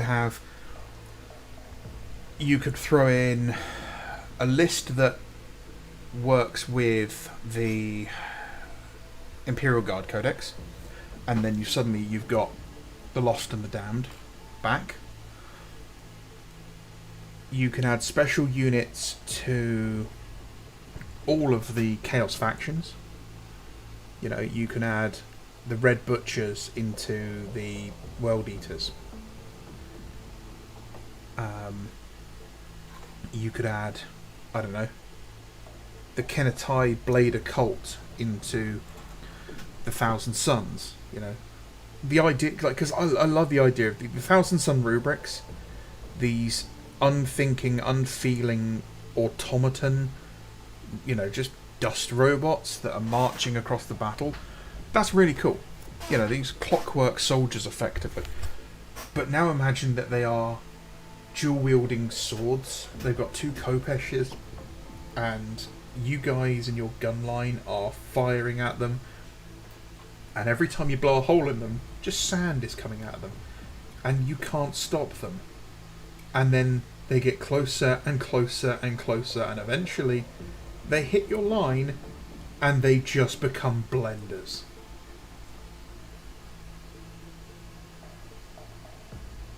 That's terrifying. Same with, like, Thousand Suns Cataphracti Terminators. Just being, you know, really heavily armoured. Even more heavily armoured than your normal Space Marines. And just unstoppable. You just can't kill them before they reach you. For the Alpha Legion, you could get cultist units. You could get headhunters.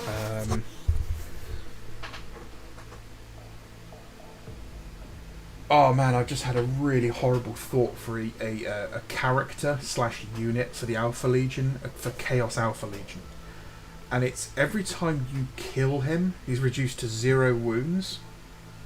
You roll a d6. On a certain roll, you add another 1 to the unit at 1 wound. So suddenly, like, he starts as 1 guy. I kill him, now there's 2 of them. I kill them, now there's 4 of them. And it's just, it could have, like, such a horrendous, like, Heads of the Hydra style thing. Oh, that would be horrible.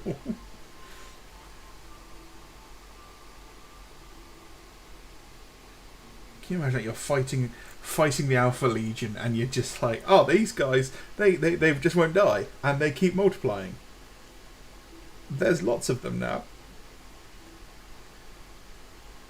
Yeah, Chaos equivalent of the Bad War. A Chaos Civil War Imperial armor book, like Bad War, would be really cool. I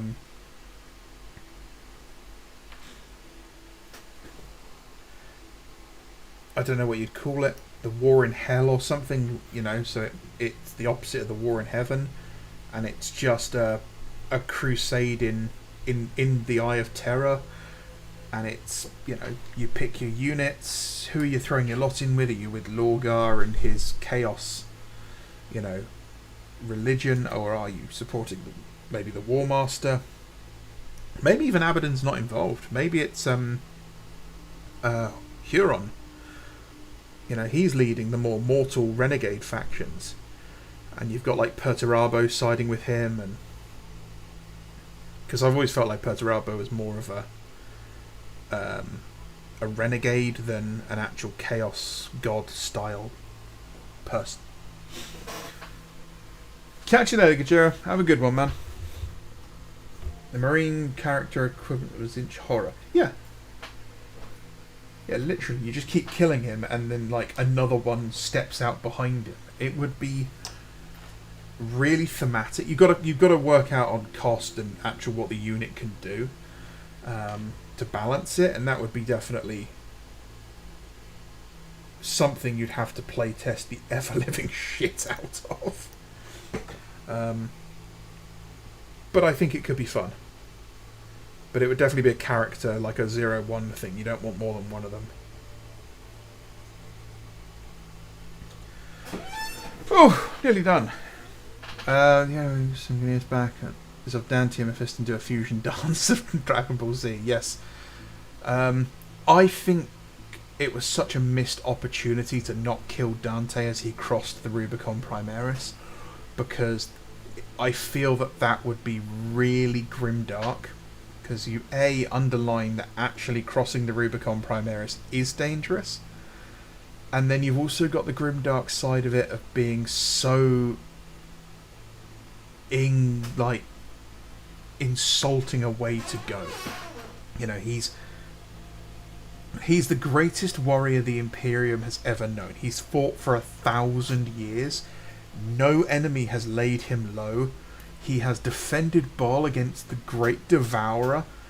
He has seen his Primarch, who's told him that no, he can't go yet. And he dies trying to get a fucking facelift. I just think that would be such a grimdark way to go.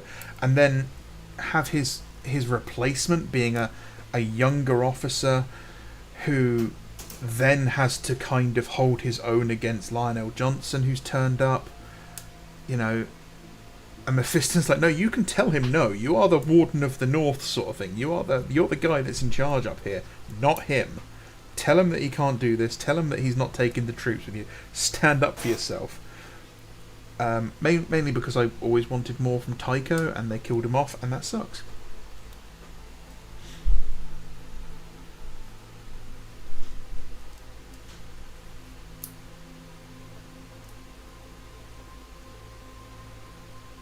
Yeah, the first Pandemonium. That'd be cool.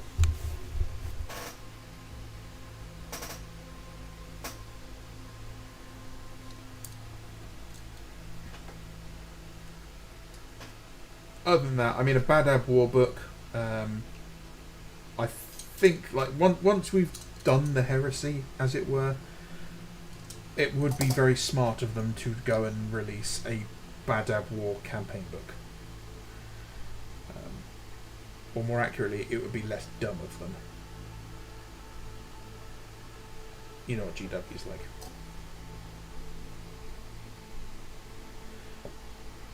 Ooh.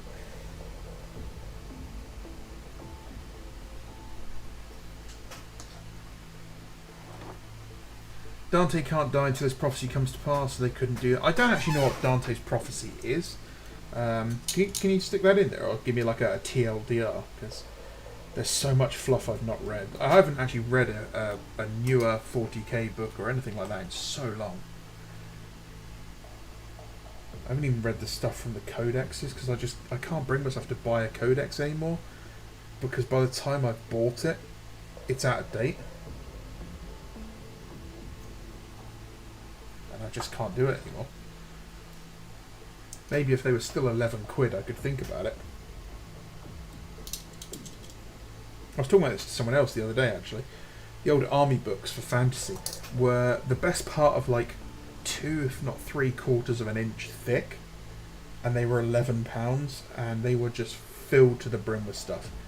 And then you look at them nowadays, and it's like 25 pages, and it's all crap. Huron did nothing wrong. Absolutely, Huron did nothing wrong. Don't pay your taxes. Screw the government. Build an army full of space, Nazis.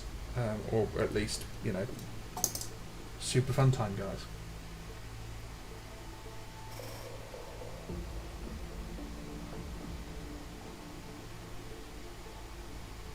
Oh, okay, so he's got to die on the Golden Throne defending the Emperor. Cool.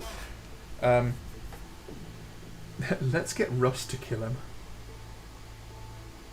Russell Cypher. Because it's more horrible that he has to die to an ally, effectively. God, can you imagine that? Russ is like, I'm going to have to kill Dad to bring him back. And he starts advancing on the throne with his spear, and then this sanguinary guard, as far as he knows, steps in his way, and he just bats him out of the way. Like, get out of my way, you stupid little Astartes. He doesn't know who he is. He doesn't care that this is a 1,000-year-old veteran, that he's one of the greatest heroes the Imperium's ever known, and he just backhands him out of the way and kills him. Oh, so wrong. So evil. so grimdark.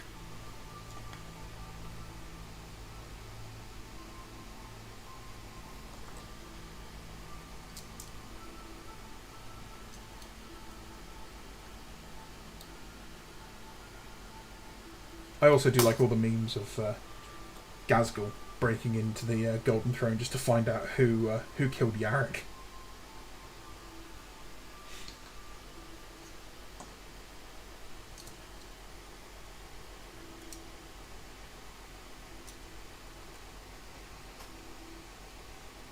Oh, that's exactly what Huron would think. Yeah, no, Huron legitimately did nothing wrong to begin with. He was doing his job, and he was being hamstrung by bureaucrats. And ironically, he was only 100 or so years away from the Primaris arriving and Guilliman turning up. Literally, Guilliman would have looked at that and gone, why aren't we reinforcing them? And he would have sent them. It's so sad.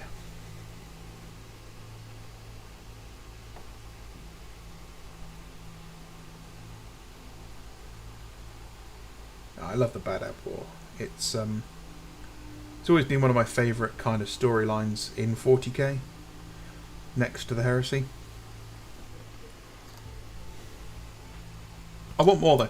I really want to hear more about like Gog Vandier's Reign of Blood, the Terra Nova Interregnum. You know, give us an Imperial Armour book covering those sorts of things. You know, I know they've only been a throwaway line in a couple of stories before. Well, that means they're now just wells of opportunity.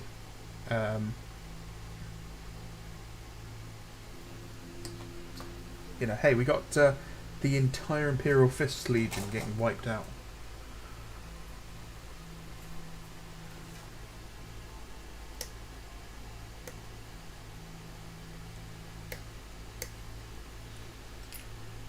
I don't know. I think...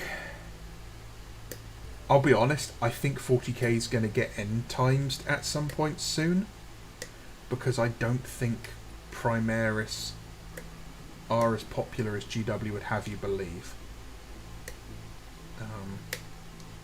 I think what will happen is there will be a bit of a rebranding. And Primaris will disappear. And it will just become Space Marines again. And then they'll just re-release them as, you know, true scale Space Marines, effectively.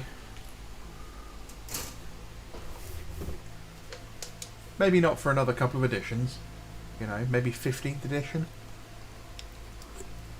But I can see it happening. Especially if Heresy keeps growing.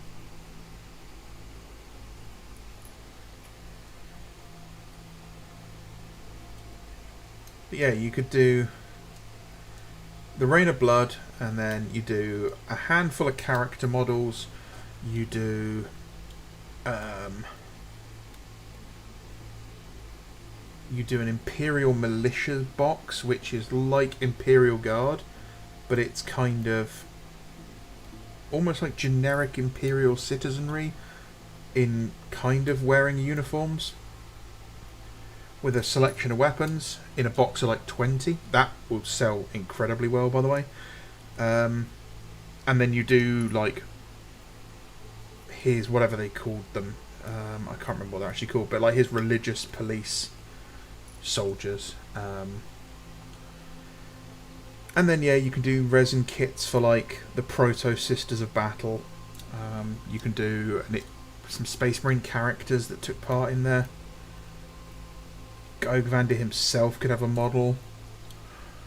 The Mechanicum could have some really interesting stuff in there. So let's say two, maybe 3 plastic kits and a dozen resin models, plus a book. That's your entire lot. Move on to the next one.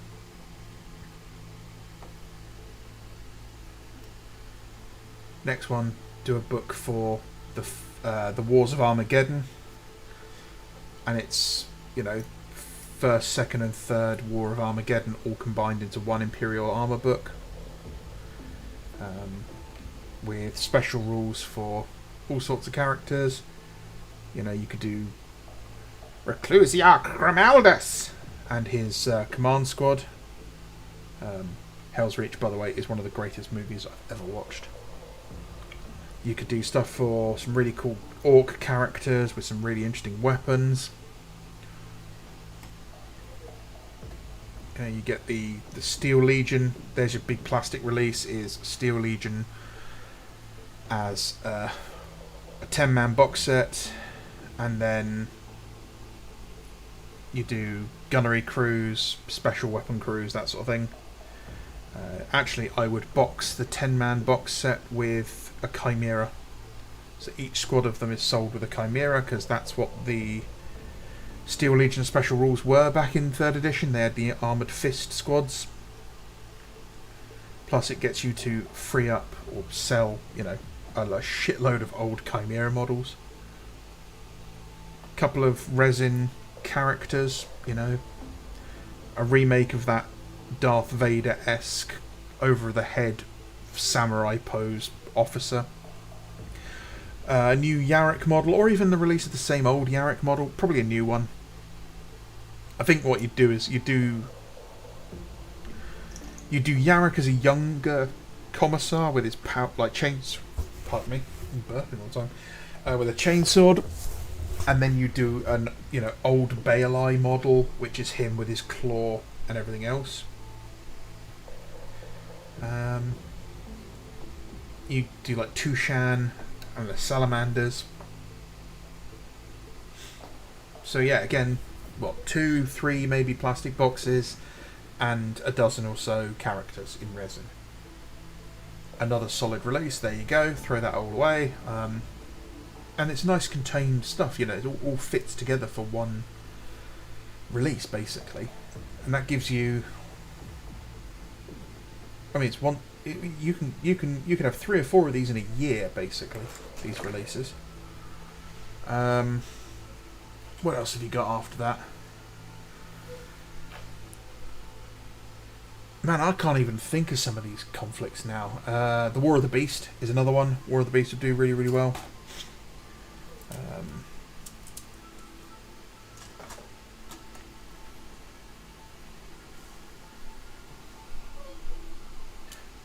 I'm going to be really naughty and I'm going to stick power bayonets on some of these last cannons, because that totally seems like the sort of thing the Sons of Horus would do.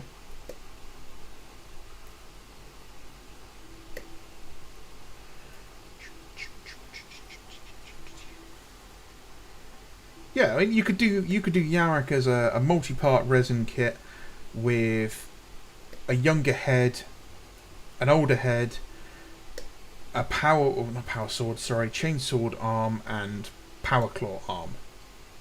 That's it. Like, it's the same model, and you just swap the bits out. I don't know Octarius. Not sure what happened there.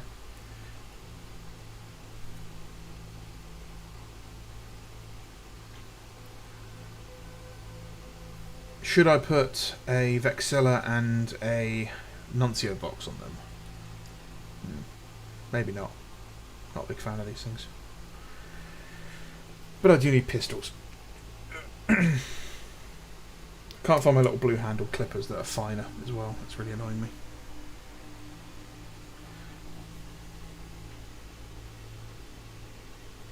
I mean, the Sabbat Worlds, that's another, like the Sabbat Worlds Crusade is another fantastic opportunity. Exact same style of release. You've got plastic kit for the Tanith, plastic kit for either the Sons of Sek or the Blood Pack, or you just make an upgrade kit for the Blood Pack for the Cadians. That'd probably be the best way of doing it.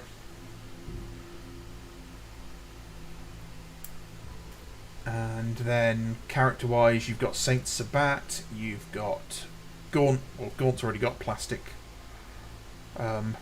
stuff, you know, because you've got his guys. So you do a squad of Tanith You do Tanith special and heavy weapons crews. Same with the Blood Pack. You do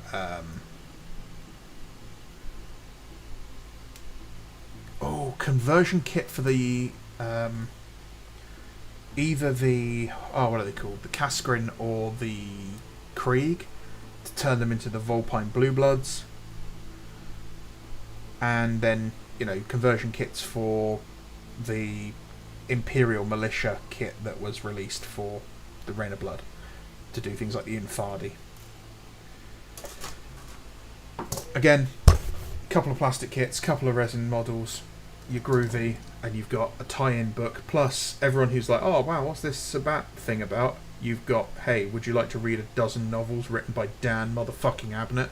And, they'll all do the whole Reddit face and all want to go buy them. Tyrannic Wars, yeah, you got the first, second, and I believe third Tyrannic Wars to cover. So, again, you've got a boatload of... I mean, that's a really good one because it's Marines as well, and Marines sell. So, you've got Ultramarine Tyrannic War Veterans, a new Chaplain Cassius model to do.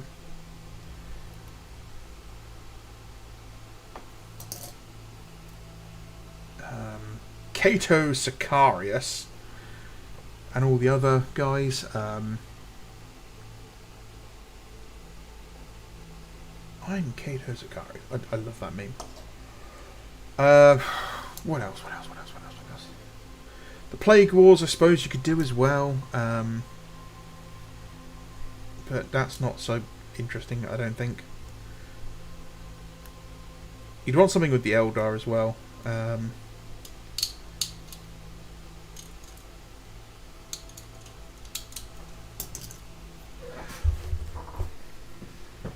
But, yeah, they could just be really... In fact, the best way of doing it would be that these books would not have any rules in whatsoever. And the rules would be with the models. And instead, the books are nothing but fluff and artwork and hobby stuff. Because that way... You never have to reprint them, you never have them go out of date, you don't have to re-release them for a new edition. They just are art and reference books, which is kind of what Games Workshop should be doing. But they don't, because they're dumb. Or more accurately, they're greedy. Yeah, I think that would be really cool. You could even end up doing the Unification Wars. Although I feel Unification Wars should be its own game. I tell you what, if I ever had the chance, I would do the Unification Wars as a setting for a TV show for Warhammer. And the main character would be a young Malcador the Sigiliite, played by Diego Luna. And he's been sent by the Sigiliites to track down someone who keeps murdering religious groups. And he ends up with this kid following him. And it's the whole interaction between all the different warlords, and you get to see how weird and wonderful Terra is. And you get to see the early kind of interactions between Mars and Terra. And... how the Martians would turn up and just take what they wanted usually, and they might trade if you were lucky. And then at the end of the series, or the first series, he would figure out that the kid is the one that's killing all these religious groups, and he's finally able to realise that it's not a child, and it's the Emperor, and he's been shrouding his appearance.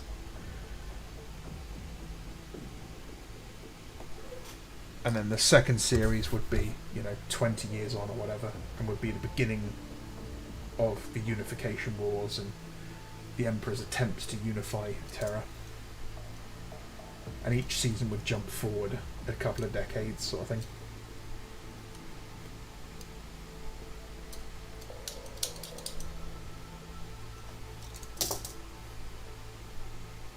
There's probably a reason I don't work in TV, because I've got eyes too big for my belly.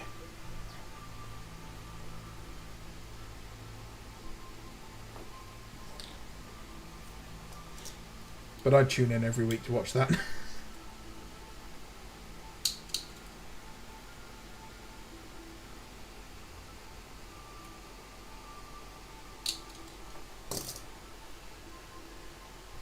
Oh, it's been 2 hours already. Bloody hell. I'll keep going until these guys are finished, don't worry. The only commitment I've got this evening is a friend wants to play some Tarkov later, but he doesn't finish work till 11 PM. And that's what?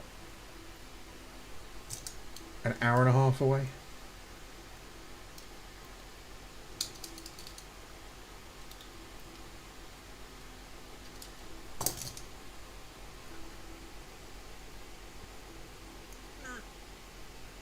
This is one thing I don't like about the Mark III. It's just how difficult it is to actually stick things on their waists, and like pistol pouches and grenades and all that. I don't think I've got any Marines that have actually got a whole squad of bayonets, like chain bayonets and all that.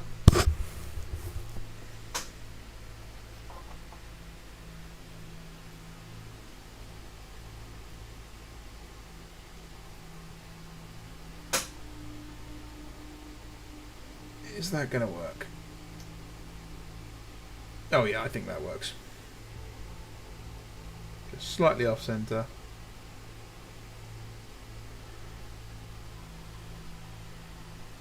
Yeah, that's very Sons of Horus. I like that. Ooh.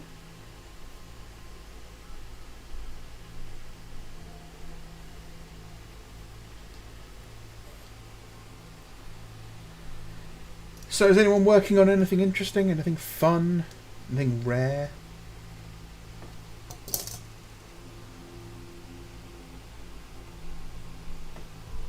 I nearly ordered myself a Ultramarines box dreadnought, you know, the old Forge-World one. But it was going to cost me the best part of 30 quid from a recaster, so I thought, no, I'll wait.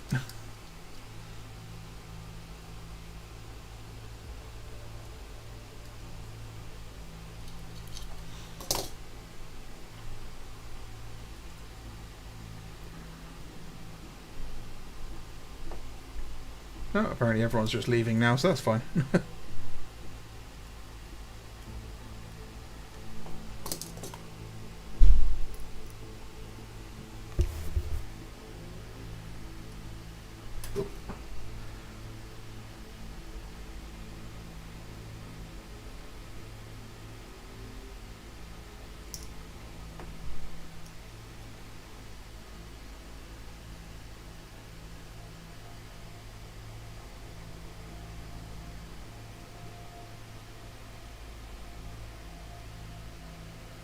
Siege Master for the Sons of Medusa Siege Assault Vanguard. I like that. That's a lot of words that I can get along with.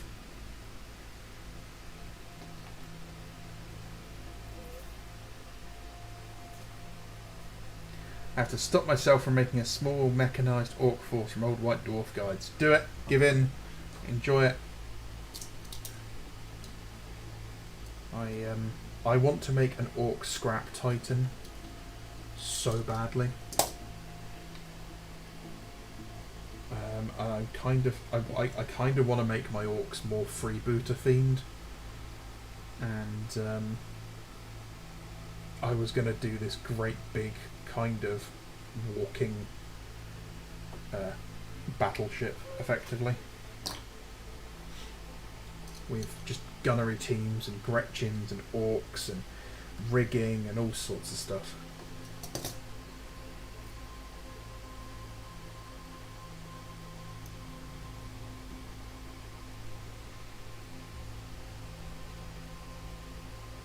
Maybe when I finish some of this stuff. I've just got to get some of this stuff finished and put away and just dealt with before I start anything silly like that.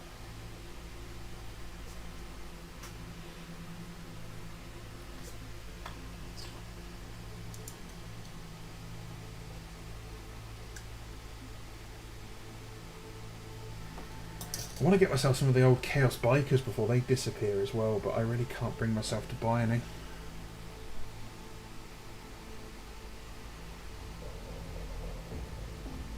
And seeing them painted up as Iron Warriors on the website makes me want to do an Iron Warriors bike army just to really piss people off.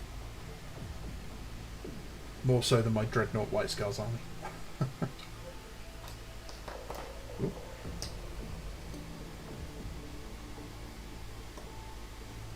Which I intend to revisit at some point. When Mark II comes out, I'm going to revisit my my White Scars, and I've got a plan to do. I've got an interesting idea on how to paint them. I'm going to start with Incubi Darkness as a base coat. It's got that really nice dark bluey green shadow.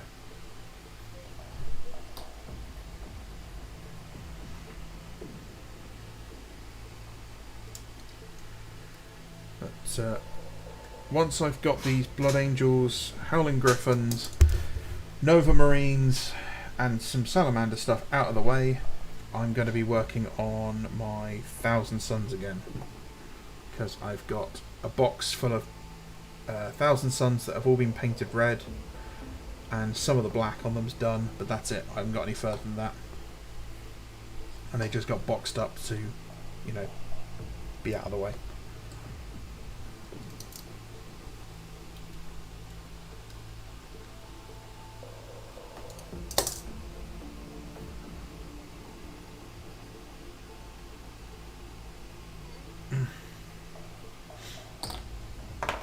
Last one. Don't think I'll use any of the pouches and grenades. I'll just save those for other units.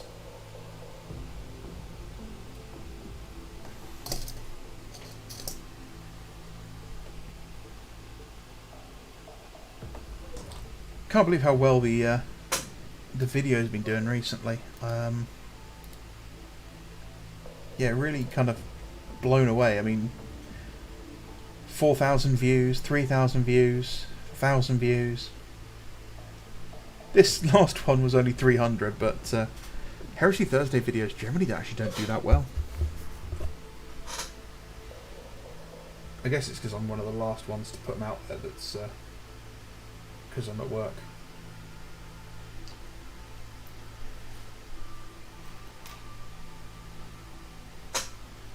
Right, will this backpack fit without any sort of modification? No. Right.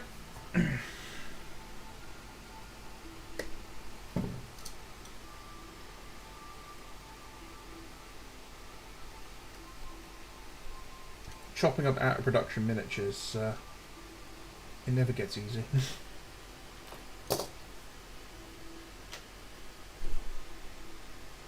The worst was chopping up a bunch of my Valhallans, because they're metal as well as being out of production, so it was actually physically difficult to chop them up. I might strip and repaint them actually.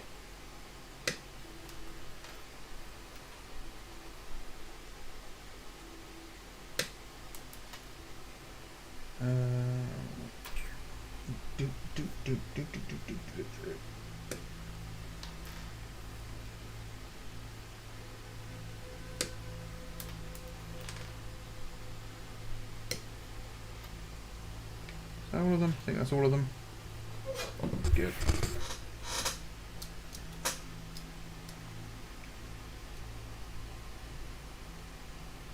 The other idea I'm putting off is a mixed force of Fist successors that are convinced the Imperial Fist Chapter Master was actually assassinated by Gilliman and replaced. That's pretty cool.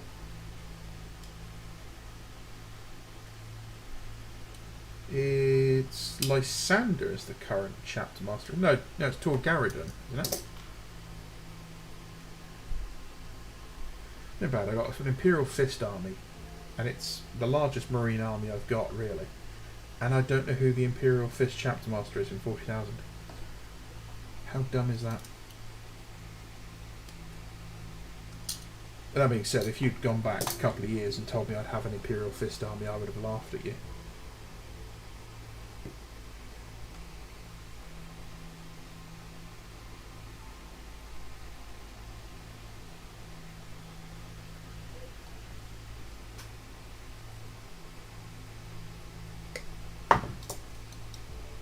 in fact, I don't even think of myself as an Imperial Fist player. I think of myself more of a White Scar player, and I haven't I haven't painted a White Scar in a long time. I don't even have a legal.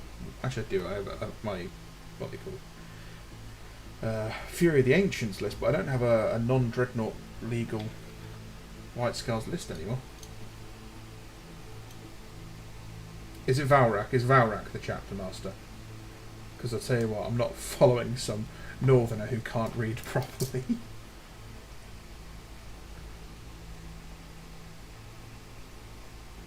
It actually pains me every time you see Valrak reading fluff, because there's so many words he can't say properly.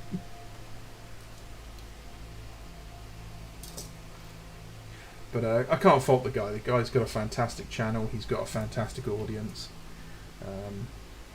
He is the font of all rumours. So yeah, I got nothing but respect for Valrak and what he does. You know, he's a good pillar of the community, in my opinion. More power to him. But he is a bit cringe from time to time.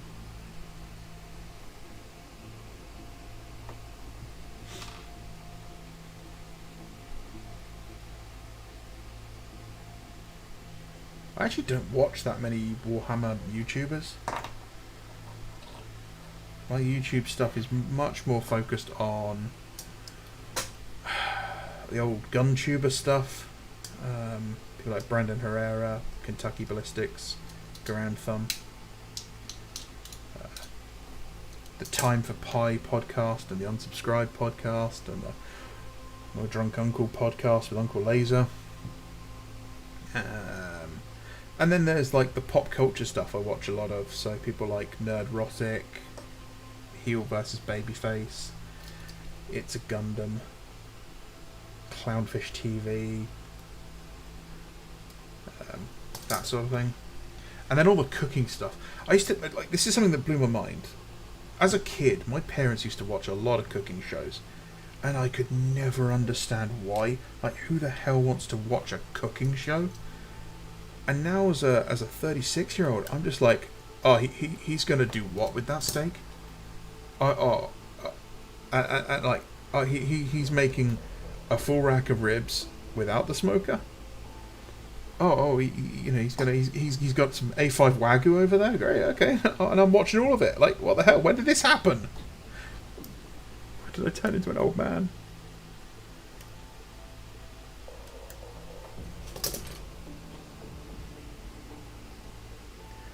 And the other ironic thing, is despite me using it in the introduction to some of my videos and using them in like all my thumbnails, I don't watch anime particularly. That's the other one that really gets me, is that seems to have become part of who I am, is I'm the one that uses the anime shit on these videos. The big box of resins coming out. Nope. Aha, there they are. Time for some haircuts, boys.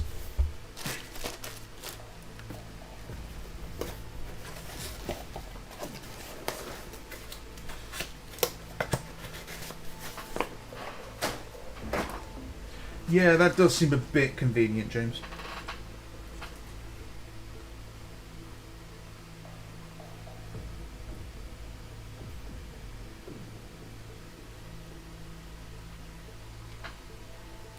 Can anyone tell me, does Mars have a breathable atmosphere in 40k? Because I've been modelling both these armies as if it doesn't.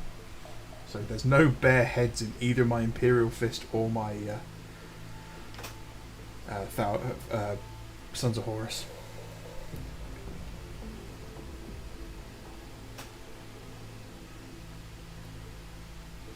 I am not really a Diva cosplayer now, but I did used to play Diva on Overwatch quite a lot. Not as much as I played Soldier 76 though.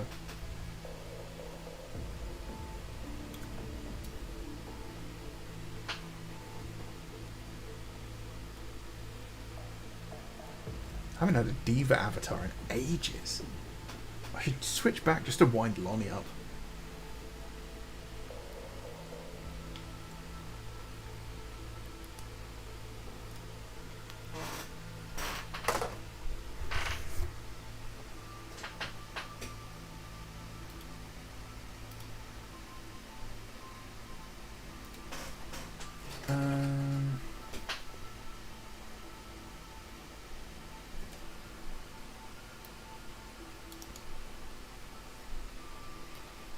Do, do, do, do, do, do, do. I've got the bloody, what's it called?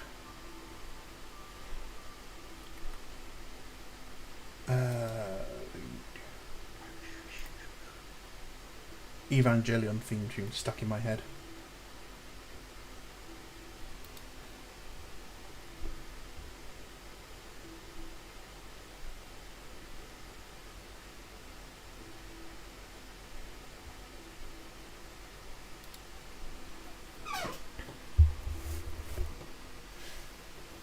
Right.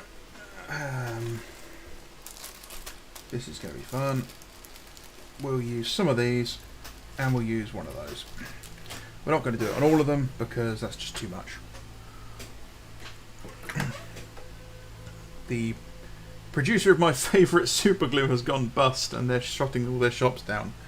And my local has none left. In fact, my local has nothing left. It's a ghost town in there.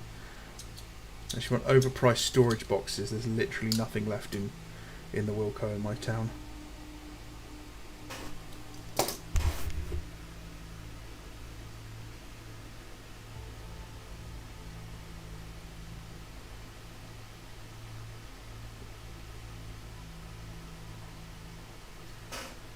Okay, yeah, the old Mark III with las cannons look tits. I really like that. Why would you replace this armor, Mark? Seriously. Oh, I can't actually... That just looks so cool. He's so chunky.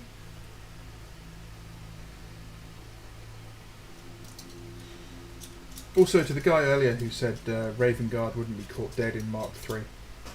My Raven Guard are a heavy weapons battalion. They all wear, like, Mark III armor. I've got some Mark 6 in there, but the majority of it is things like Mark 3, some Mark 4. I've also decided to buy a Macarius, is it? The one with the twin Vanquisher cannons. Because that definitely fits the aesthetic for that army. Oh, I can't remember who it was. I wasn't paying attention. I don't pay attention. You're just all voices in my head, internet man. You're not even a real person. You're just a man on the internet.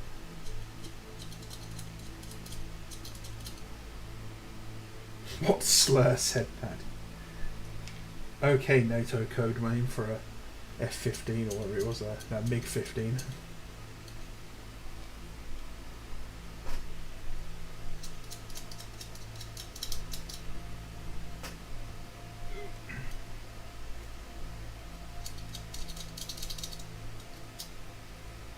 I used to hate Mark 7 armour as well. I really couldn't stand it because it was so boring.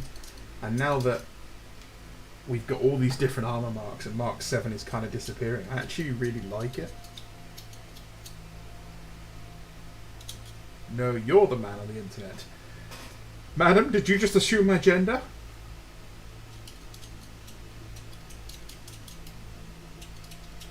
Do these chubby little tiny fingered hands look like the hands of a man? Seriously, my hands are so fucking weird shaped. I got really short fingers.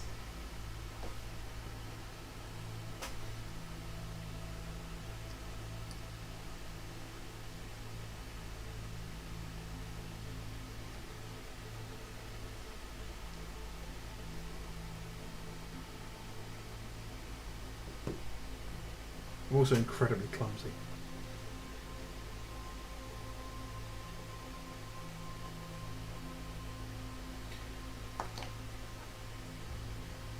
Getting Bando lore. He's got tiny hands and he's incredibly clumsy.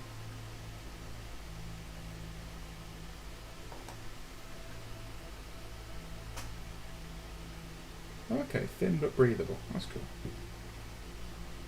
I guess I'll try and keep it to respirator helmets at least. I've got a couple of respirator heads in there.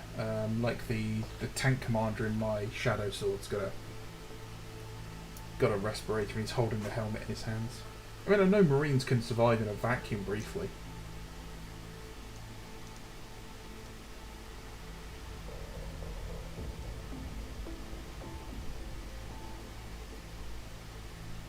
Or at least Gilliman can, because he was literally too angry to die.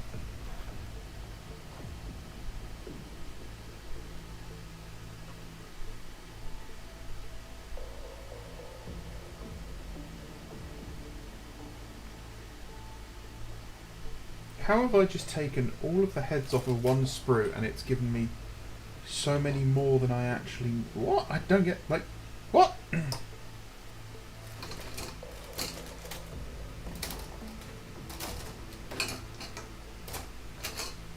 1, 2, 3, 4, 5, 6, 7, 8. Okay. Oh. Today I learned that there's more than 10 heads on the Mark III sprue. That's good. I'll be honest with you, I'm a little retarded.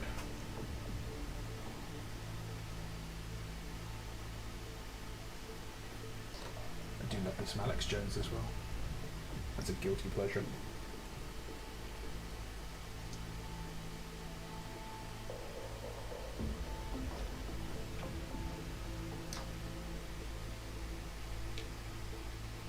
Oh, nice catch.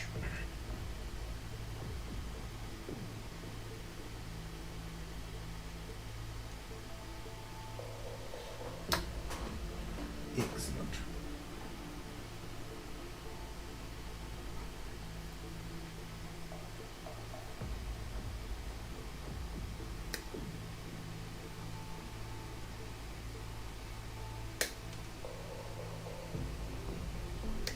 These are from Anvil Industries, and they are the Exo Armor leather strips, straps, strops, all that shit. Teruges.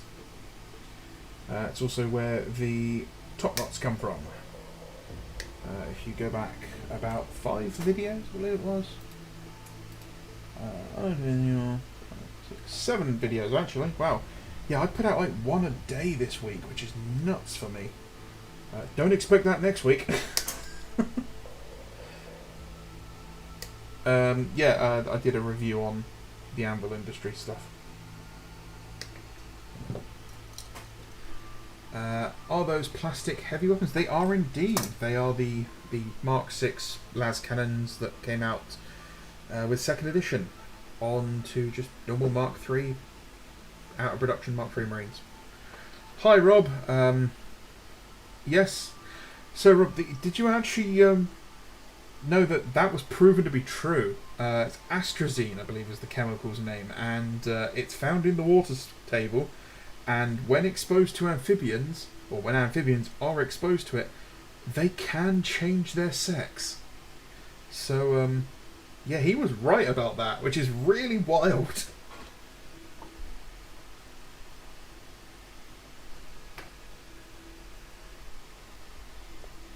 Well, no, I don't think this is going to work, so I think I might just put one on the sergeant and keep the rest in the bag.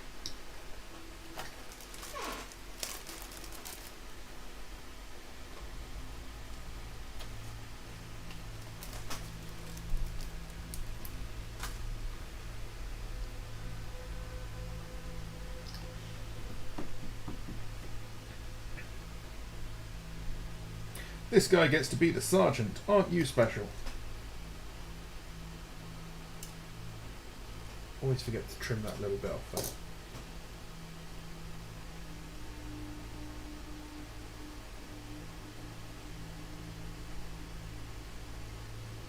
This will be when I find out my super glue's finally dried out on me.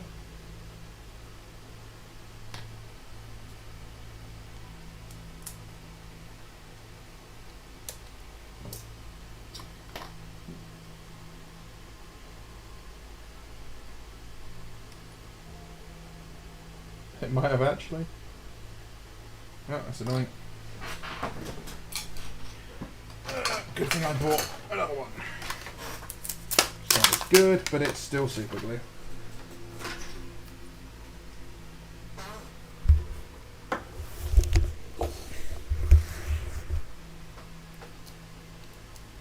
This is the worst design of super glue pot.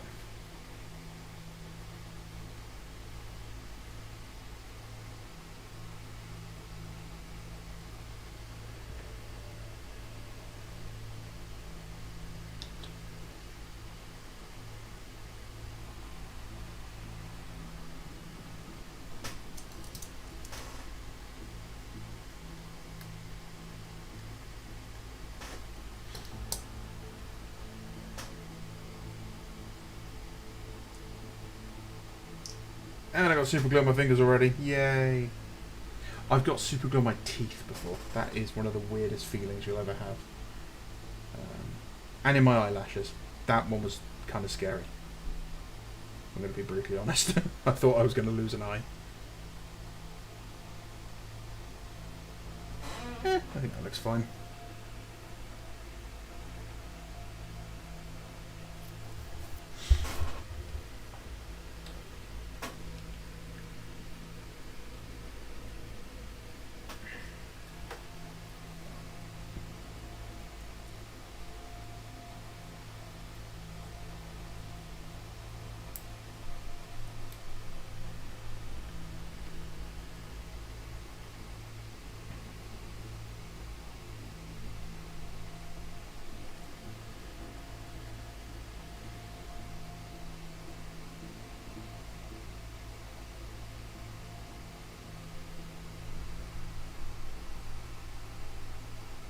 And it's stuck to my finger.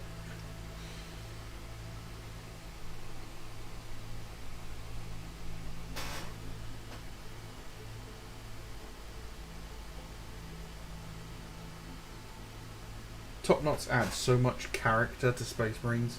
They make them look so much more brutal.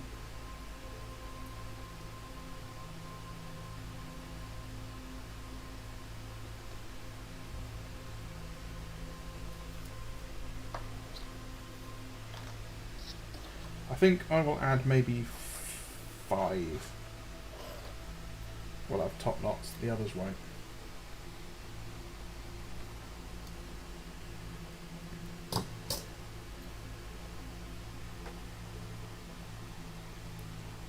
I was going to do the same in my Mark III, but the Mark VI arms without thick plate bothers me. If it bothers you, you can trim that plate off really, really easily. I have done it myself several times. You literally snip the whole thing off and then just carve that out hollow. It takes a while to do, but it's doable.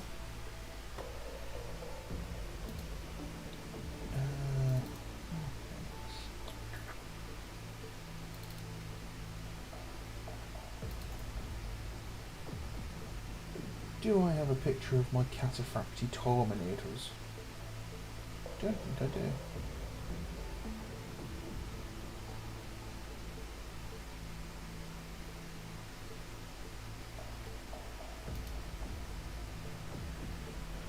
Yeah, I've got some Cataphractii Terminators with top knots on them, James, just like the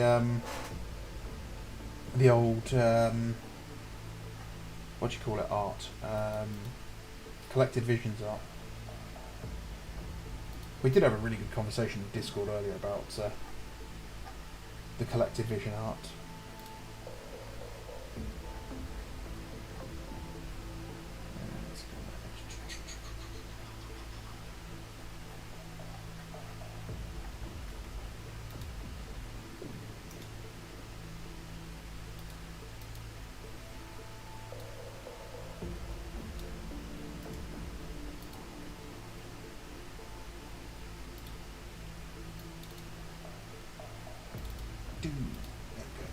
There we go, got it now. Whoop! There we go. And I use the top knots off of the Custody jet bike guys, because I wasn't using the riders for anything. So I was going to try and use the bikes for my Thousand Suns, but I couldn't get any riders to fit them properly. And I figured that out after I'd already painted the bikes, which is a bit mad. But those are Thousand Suns. They're just a bit orange.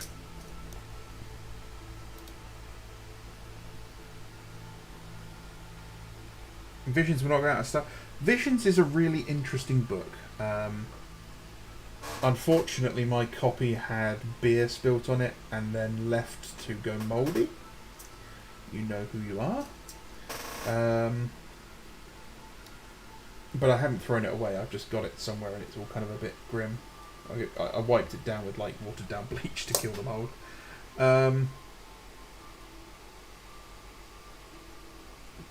Yeah, I mean the artwork in them is fantastic, and the artwork in them has been an inspiration for me and my projects a lot. I started a Sons of Horus army because of like the Chardak Reaver squad that's shown in there. My veterans, for example, are based off of the artwork in there because they've got the kind of more Death Guard style heads and the red gauntlets, which was definitely a thing in the Visions books. The colour scheme I used for my first load of Iron Hands was based on them because they were more blue and red in those books. And yeah, no, I love them, but the books are, how to put it? It's like almost saying you've got to say that they're not canon, almost, because there's so much in them that's just a bit wibbly wobbly. Lots of like Mark 7 armour and stuff in there, and stuff that just doesn't actually look right. Some of the artwork is just terrible. It's just straight up bad artwork. And I'm surprised some of it even got greenlit.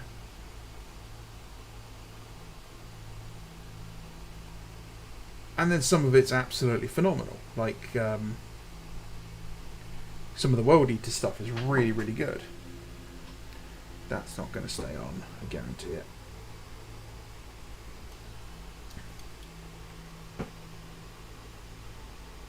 I'm just going to gently flatten off the top of his head a bit and give it a bit more contact point.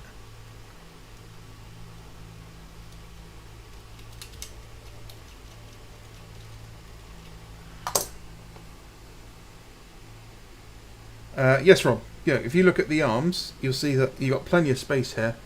Let me get that in focus for you. Plenty of space here that you just fit it on top there. And then on that one, you might have to trim down the top edge a bit to get it to fit. But yeah, they'll absolutely fit if you want them in there. I can't even remember what army or what model it was I put in there with those, but I definitely have done it. I have a feeling it was something with my Ultramarines.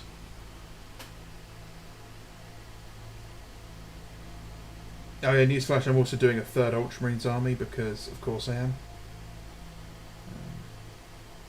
Kenny on Discord sent me over some photoshopped Sons of Aura Ultramarines, and I have to make them now because they look too cool. Yes, James, a lot of that book is mislabeled. Yeah, there's like stuff that's in there that's quite clearly like Emperor's Children, and it's like, oh, this is a Death Guard captain, and you're like, really? Okay, don't think so. There's also stuff that is just straight up 40k. There's literally some Catachan jungle fighters in there, and they're like, oh, these are the 212th not Catachan regiment.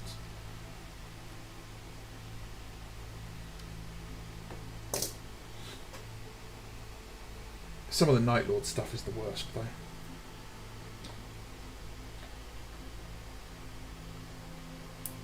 There's some really cool Blood Angel stuff in there. There's like a Beaky who's got some like really cool banding across his armour, and it all goes up like the snout of his armour, and I just think that looked really cool.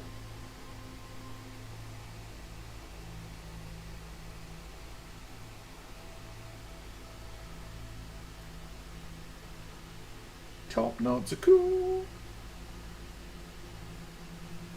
These are top knots, they're not man buns.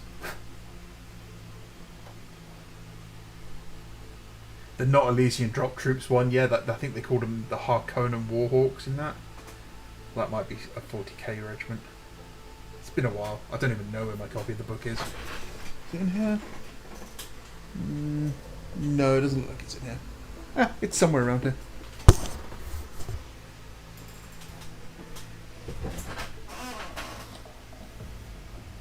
And one more. Red marked Ultramarines are cool, yeah. I'm really surprised we haven't got Feel as a character yet. That's just, like, that's an easy Ultramarines character to do. I suppose Games Workshop just hates Ultramarines for 30k.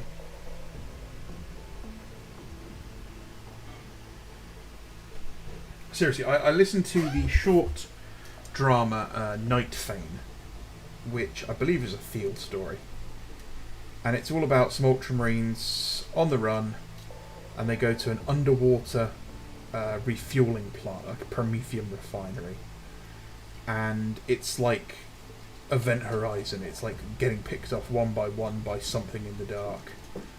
And all of the people on the facility have killed each other and gone mad. And the only survivor is a woman who put on a diving suit and she climbed inside the Prometheum tanks. It's such a great story and was the inspiration for me to do my first Ultramarines army. And yeah, I just thought it was great. Absolutely great story. Yes, Rob, bring back Calf. In fact, I still use the hashtag on Instagram, hashtag bring back Calf and bring back Prospero. There were a lot of us using them for a while, but I seem to be the only one that's still doing it.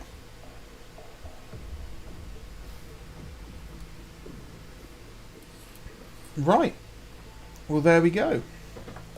That's a 10-man las cannon section for my Sons of Horus.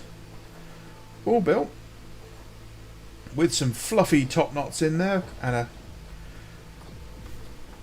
a bit of an interesting looking sergeant.